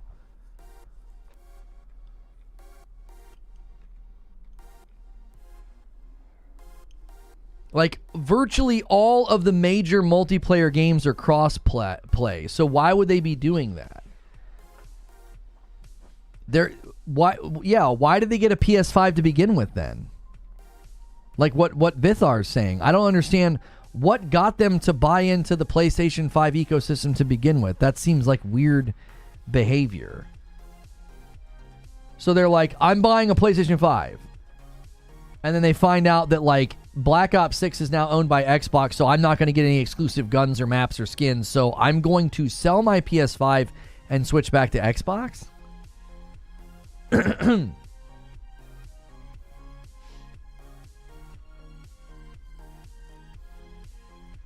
I wasn't lying about that, though. Atwood, nobody's saying you lied about that. Visual Walkthrough's the one saying it.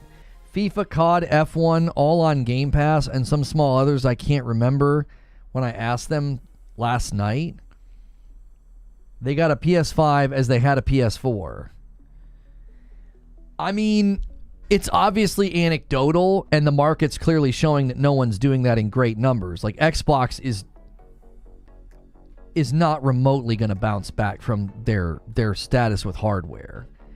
So you're finding people that are like, well, Game Pass has these sports games and Call of Duty, and I can go over there and get them and not have to buy them. You can find people that do all kinds of things with respect to like how they spend their money.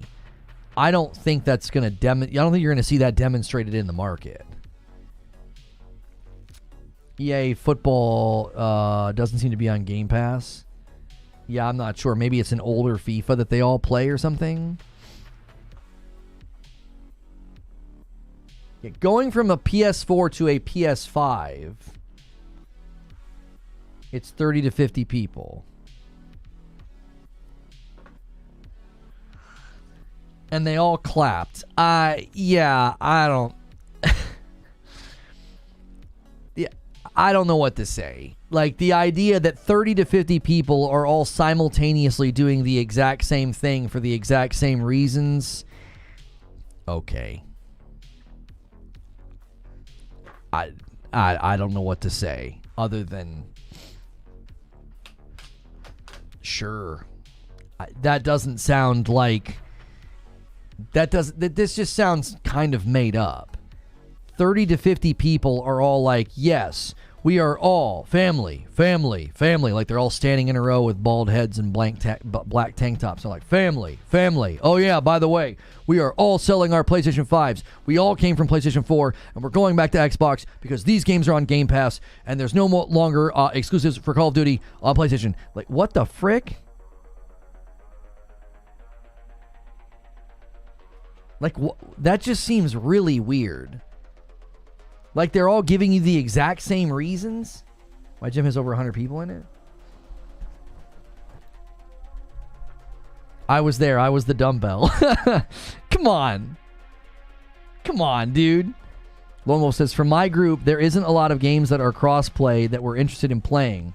We're trying to play stuff like Elden Ring, Baldur's Gate 3, Borderlands together. None of those are cross-play to my knowledge. Sure, I was just thinking big picture. It's a boxing gym, not a gym. So what you're basically saying is that there's like 30 to 50 people at your gym that have all suffered brain damage. I'm sorry. I'm just kidding. That was, come on. As a boxer, that was too easy. You can't set me up like that. You just can't. You know what I mean? That you gotta can't open up yourself like that, dude. Like somebody went in there and tricked him with the brochure. You know what I mean? Like, what happened? What the frick happened?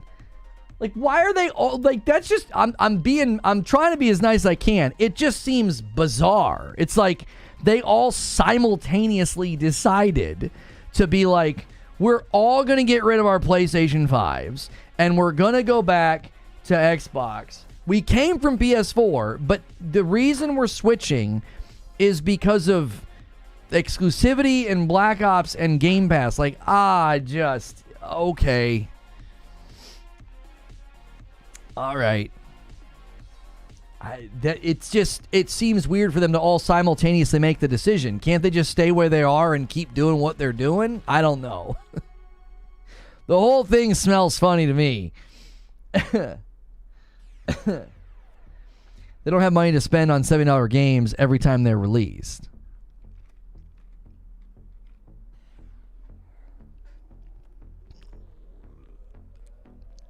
Okay, so, all right. Then why'd they buy a PlayStation 5? So they're an early adopter? Like, when do they buy their PS5s? They don't have they don't have the money for full price games, but they bought a next gen console like within the first half of when it came out. Did they just buy them this year? They're not old enough to have a console before the PS4?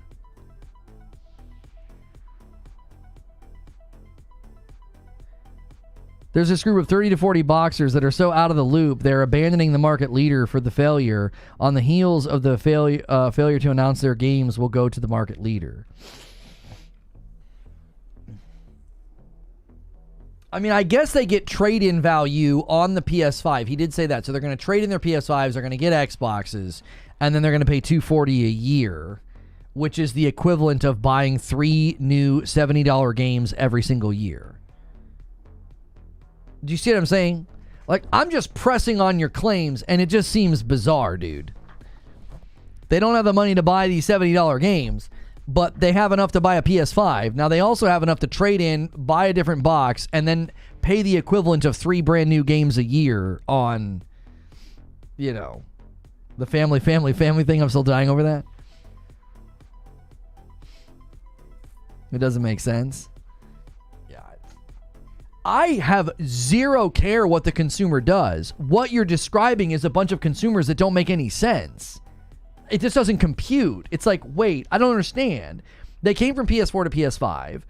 We're halfway through the gen, and halfway through the gen, Xbox quite literally gives you no reason to buy their console. You have people leaving Xbox because they're like, we're not doing exclusives anymore. We're putting our games on PlayStation. And you're telling me that 30 to 50 people said, in light of this new information, I'm actually going to leave PlayStation and go to Xbox.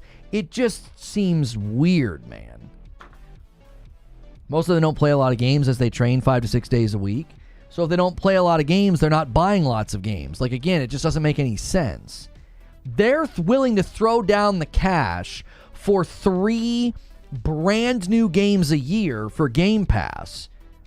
So if they don't play a lot of games, why wouldn't you just say buy 2 to 3 games a year, and that's cheaper than Game Pass at $240. That's cheap. That's cheaper.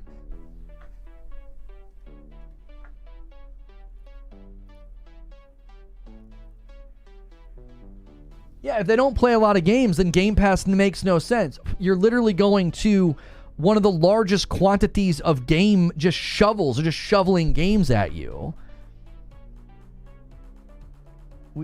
Why wouldn't you just say, I'm not going to buy games in great numbers because I can't afford it. I'm training too much.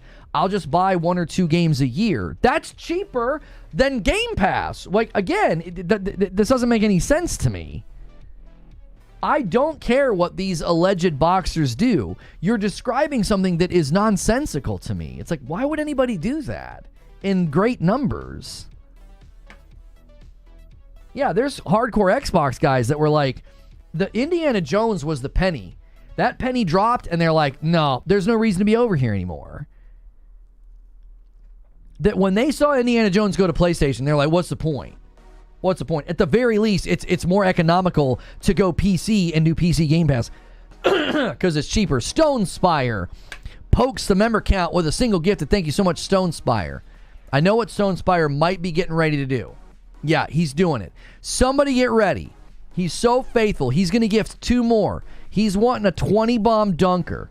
Put out the flare. Put out the bat signal. See if we can't get a 20-bomb dunker all the way to 100. Let's bounce this back. There goes another one. He's just going to give singles all the way to 80. Stone Spire's the man. I just let them... And another one from Stone Spire. There it is. 80 members on the week. Thank you so much, Stone Spire. Wait, hang on. What did he say? I just let them do what they want with gaming as it's their choice. I just say to them, don't rush into anything. Yeah, I mean, If they were my friends, Detonator with a VIP renewal. Welcome back, Detonator. If they were my friends, I would say, what you're saying doesn't make any sense. Xbox has given people a reason to leave Xbox. Especially if you don't buy lots of new games. If you're only buying 1 or 2 games a year, it makes way more sense to go to the platform where you have the most choice. Again, either PC or PlayStation.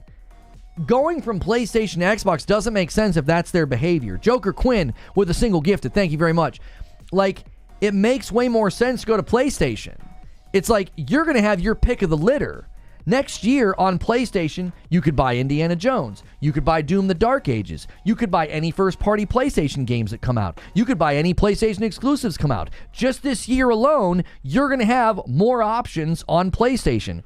6 exclusives to choose from, and then Black Ops 6. So it's like, if you're only looking to buy a couple of games a year, this is the platform that gives you more choices. Going to the platform where you're willing to pay $240 a year, which is more than the cost of 3 new games, because you don't play lots of games, you're going to switch and get onto a system that in a subscription service that's going to give you a ton of games?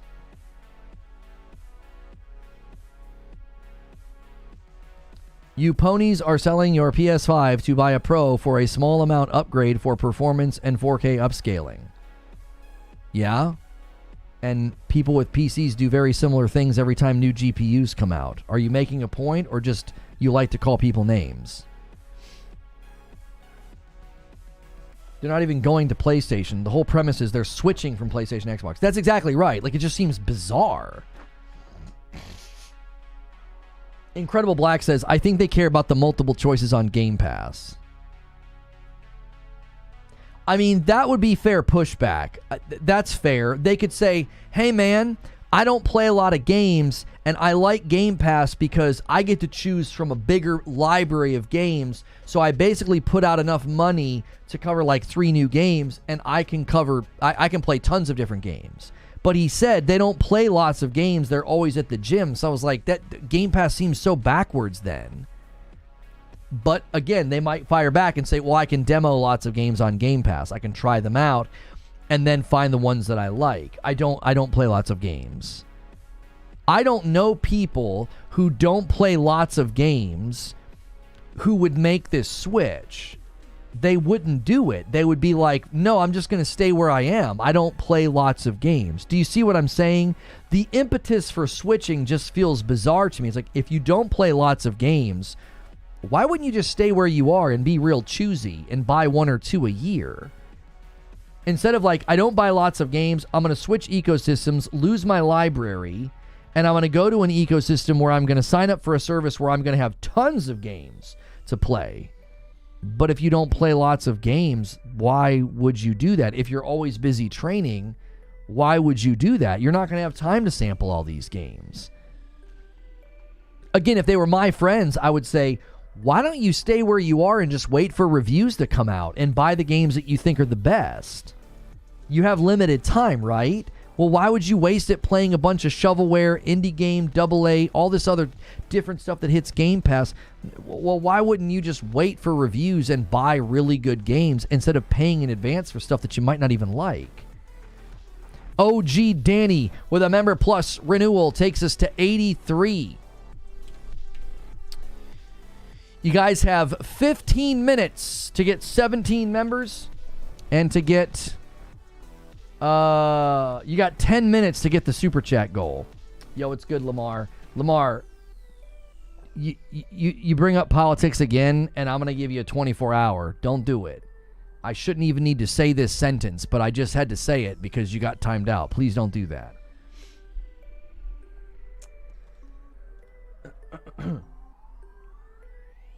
Yeah, Veilguard story is growing on me as well. We talked about that in morning coffee this morning.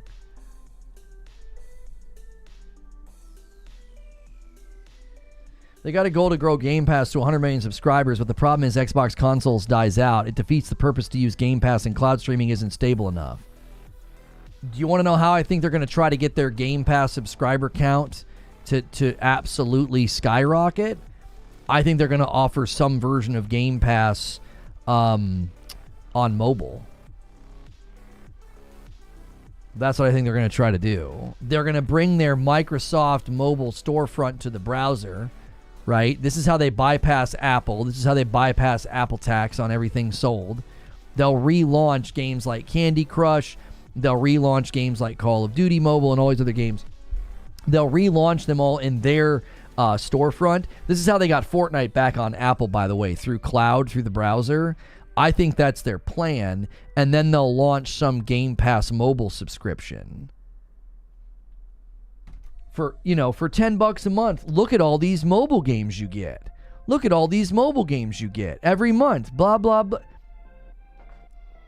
That's how they're going to try to get their Game Pass subscriber numbers to skyrocket. It might work, honestly. If they position it properly, they could. Happy birthday, Lono. 2 of my brothers and myself also have birthdays this month. It's a good month for birthdays. B4110, thank you for the birthday wishes. Guys, it's my birthday week, and we can have a big birthday celebration Friday night. Got to hit this goal and keep it coming. You can renew your memberships as well. That counts.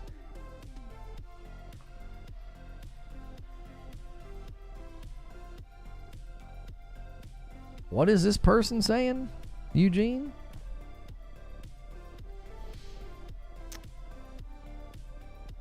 Thought of the day. It'll be a cold day in hell before I explain or justify why I'm buying a PS5 Pro or anything else to some random nobody on the internet. F out of here. I like it. I like it. That's good. That's good. F out of here, he says. Yo, good morning, feed. Good to see you in the chat. How much business has Apple Arcade managed to do? I don't know about the Apple Arcade, but Apple makes more money than like all of the platforms combined because of their 30% scrape.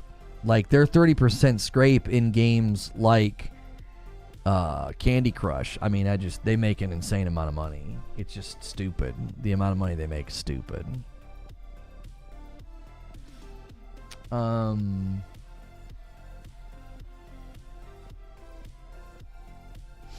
Yo, happy birthday. Thank you.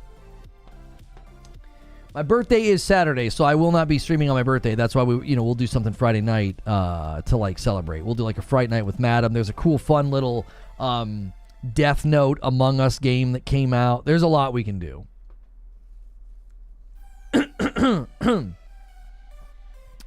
There is a lot we can do. The bots are like taking over every platform. I keep getting likes from random accounts. I'm like, who are you? Oh, it's like an adult website bot. It's actually my stepsisters who's been like my sister. Oh man, happy birthday to her, Atwood. Got some weird hot takes in here today. It's actually been pretty calm. Your birthday's on the 13th? Nice. Nice, Hernandez. Happy early birthday. Thank you. I actually think it's been pretty calm. I think that I really do. I think that like the PS5 Pro it's just kind of further cementing that, we talked about this a little bit yesterday. I think the platforms are all just taking very different approaches. And I think every single approach could appeal to you in a variety of ways. Like Nintendo's approach is going to appeal to me, but might not appeal to you. Like when the Nintendo Switch 2 comes out, I'm pretty sure it's going to, it's going to appeal to me. PS5 Pro appeals to me. Xbox future hardware may appeal to me if they do a handheld or a side-loadable PC where I can have like a very easily play Steam games in my living room. Something I've been doing recently, right? Playing Brotato co-op with my son, playing Teenage Mutant Ninja Turtles game, their new roguelite's coming out, playing that with him. Playing Karate Survivor. Happy birthday. Thank you, Trent Lingley. I appreciate that. These are all things that I may or may not respond to. It just really, really depends on what the potential value is. And wherever you land, like I'm not interested in convincing people where to land. I'm interested in like establishing which is offered where, and then you make a decision. That's why I'm not interested in all of the ideological diatribes and the bloviating and the just the misinformation and the dishonesty. It's like, it just doesn't interest me at all. You know, it's like, and I continue to think that consumers are going to respond more to, you know, accuracy and honesty. Why didn't Sony show the Pro running Helldivers 2 or Stellar Blade instead of a PS4 game? They showed it running PS5 games, and Helldivers 2 is going to do PS5 Pro enhancements as well as Stellar Blade, but they weren't ready yet, so that's why they didn't show them. Helldivers 2 hasn't even indicated what the enhancements will be. So the enhancements were shown for PS5 games. I know it's difficult to understand because you seem to be somebody who drinks from the fire hose of dishonesty from these podcasts that would call God of War Ragnarok a PS4 game or Horizon Forbidden West a PS4 game. Ratchet and Clank is PS5 exclusive. They showed that. You seem to be somehow forgetting that. Demon Souls Remake, I believe they showed that. That's PS5 only. Anyways, Last of Us Part 2 Remake, that's PS5 only. That's not a PS4 game. So when they showed PS4 games, they were actually showing the history of their games, and then they showed PS5 games, and then they showed PS5 Pro Enhanced games. So I know it's hard to track that information when you're more interested in dishonesty and being a liar. But that's what they've shown. They've shown PS5 games. I know it's really difficult to understand that, like, God of War Ragnarok and Horizon Forbidden West can actually be considered PS5 games because that's how engines work. Now, when you watch Neanderthals who lie to you, you don't know that, but that's how engines work. So you can launch a game on PC and put a bunch of next-gen features in it. You can put good upscaling to 4K, ray tracing, instantaneous loading, path tracing. You can put in all this amazing next-gen stuff into the game, into the engine, and then somebody on a really weak PC can turn all that stuff off. Their ability to turn all that stuff off does not suddenly make the game not next-gen. If anybody were to say that, they would be telling you that they're stupid, so don't listen to them. That's what they're saying when they say Horizon Forbidden West and God of War Ragnarok are PS4 games. They're just telling you that they're stupid and that they don't understand how engines work. They don't understand how games work. All they understand is how to lie and mislead people. That's what they're good at. They're just liars. And that's why they accuse everybody else of lying and grifting, because liars and grifters see liars and grifters everywhere. It's really, really difficult to grapple with facts, so they don't deal in facts. They deal in hyperbolic ideological statements. Well, that's a PS4 game because it's cross-generationally supported. Now, they know that'll get supported by ignoramuses and haters, but nobody in their right mind that understands how game engines work would ever say that, because that's not what happens. That's not what happens. Games add in new features. Games add in new next-gen things all the time.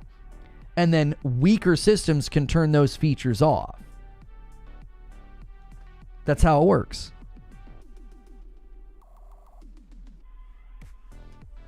It's so difficult. I know it's so difficult to just hear, like, calm, laid out facts. Like, I know I'm not screaming and yelling and calling people names, but it's like they're not telling you the truth.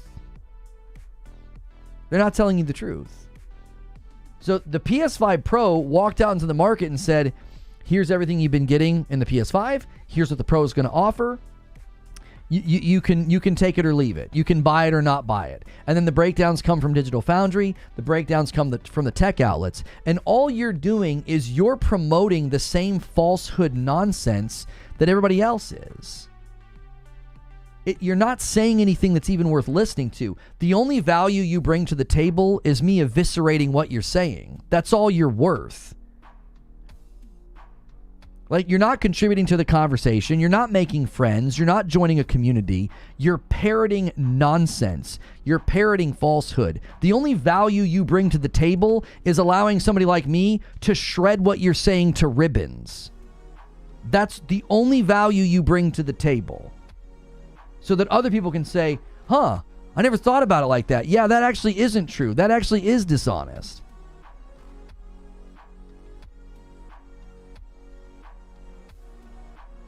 You don't have to buy it. You don't have to want it. You don't have to think it's worth it. You don't have to. But why lie? I said this to somebody yesterday. You've got a limited amount of time every day. Why are you pissing it away lying? Why? How many hours in a day do you get? And you're just throwing them in the garbage. Just running out here, attacking people, calling them names, and lying about things. That's just that. What a waste of a currency that you can't get back. You will never get today back, ever, or yesterday, or the day before. It's gone. You've spent it. Why are you spending it doing something that's destructive and stupid? Why? What a waste. What a waste of life. Why are you wasting your life? It doesn't do anything. I mean, maybe in some weird way, just the attention that you get and the reactions you get is some kind of a positive feedback loop because you're so hungry for attention that it's worth it. Well, I would say you can choose a better path. Like, you can come in here and get attention and get interaction and make friendships and find people to play video games with. You don't have to lie to get the attention. You don't have to be dishonest and hateful.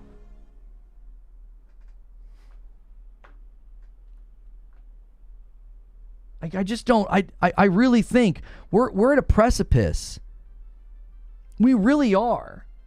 We're living in this weird bright age where it's like we're not in the dark ages. We're in a bright age where like you have too much information, and you have too much misinformation, and you have too much ability to basically get attention by being nasty and bad and not being honest and truthful. And it's like that's just such a terrible way to live. I can't imagine putting my head on my pillow at night and being like, yeah, man, I went out there and said a bunch of false, hateful, ignorant stuff, and I got this many updates. I got this many streamers to reply to me. Jiminy frickin' Christmas. That's kindling for the fire. That's nothing. If that's good or you like that or you feel like that's giving you a sense of meaning, good golly. Is that feeble and fragile?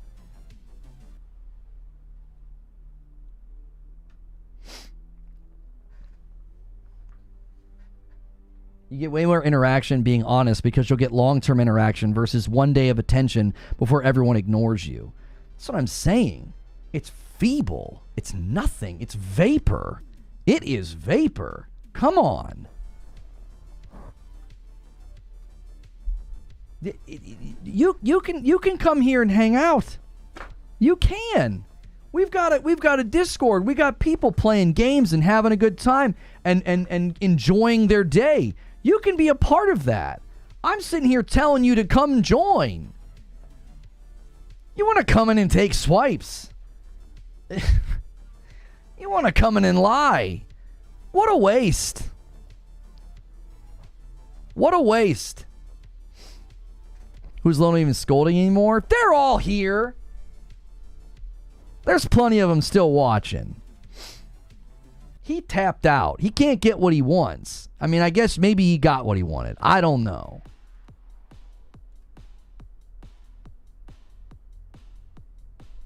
He made his account 3 years ago. So he didn't make it yesterday. That's the only reason I was letting him stick around. Don't listen to him. Nobody has fun in the Discord. Faye Yoko fan, welcome back as a VIP. That puts us at 85. We're 15 away from 100. Let's get a couple of last-minute 5 bombs before we go to Writer's Room. Zubair says, y'all are having fun. Lono out here adopting middle-aged gamers so they can get parental attention.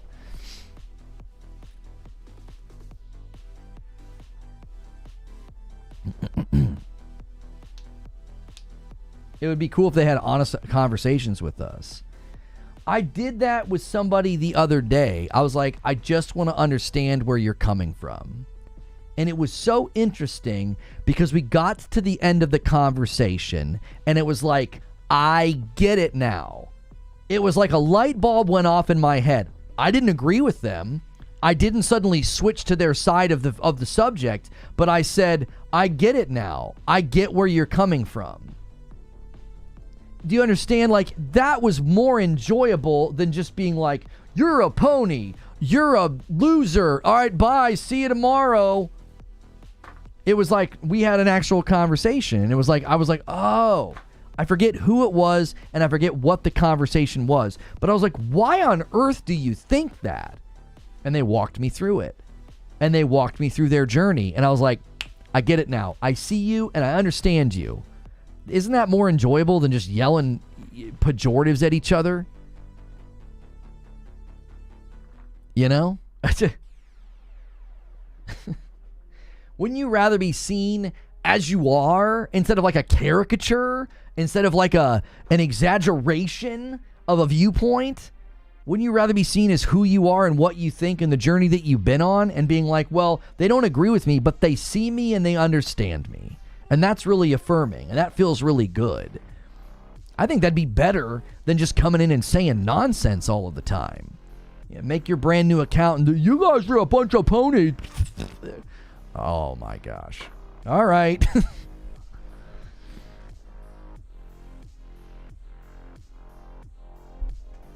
J-Tag the one says, looks like you're getting ready for Writer's Room. Yeah, we're going to go to Writer's Room. I'm going to give you guys, I'll give you guys a few minutes here. If you want to scramble, check to see if you've got any renewals. We are, you guys are going to slip pretty far behind on the week. So make sure you're celebrating those renewals. We need 15 more. 15 more. There's patch notes for Dragon Age. Fix an issue where some customizations were not applied. Fix an issue where DLSS options will get grayed out. No. Fix an issue that caused companion skill points to reset. Full patch notes will be available with the patch. Did they, have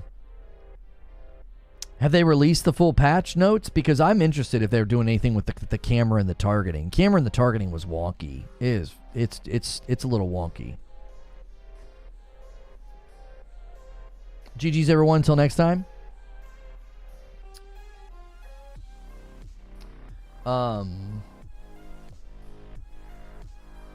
All right, let me make sure this is set to members. It's set to members. Let me make sure redirect set up. It is. All right.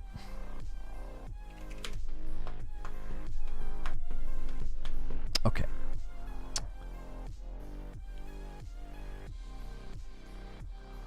All right, I'm going to spam a link in chat. We're going to get out of here. That's where we're headed. If you guys decide to become a member because you want to continue hanging out and continue having conversations, morning coffee can get a little off topic and a little bit more serious, a little bit more personal. Same with Writer's Room. We also do gameplay in the green room. And then Friday nights, there's also streams with my wife. Friday nights are now something that has to be unlocked, but you guys can continue to do that. So if you want to support the channel directly, make sure you pick Member Plus. It's the $6 tier. And I'm going to start Writer's Room. Thanks so much for being a member of the channel. You may have gotten gifted a member. You may be paying for your membership. We're continuing to ask folks, double check if you're paying for your own membership. There's still like 130 of you that are paying for the $5 tier. I don't think you realize like there's more content when you bump up to Member Plus. You're basically being treated like a gifted member because we do give a little bit more to people who are paying for their own membership. We're trying to get to 600 members at Member Plus and above. So help us with that goal.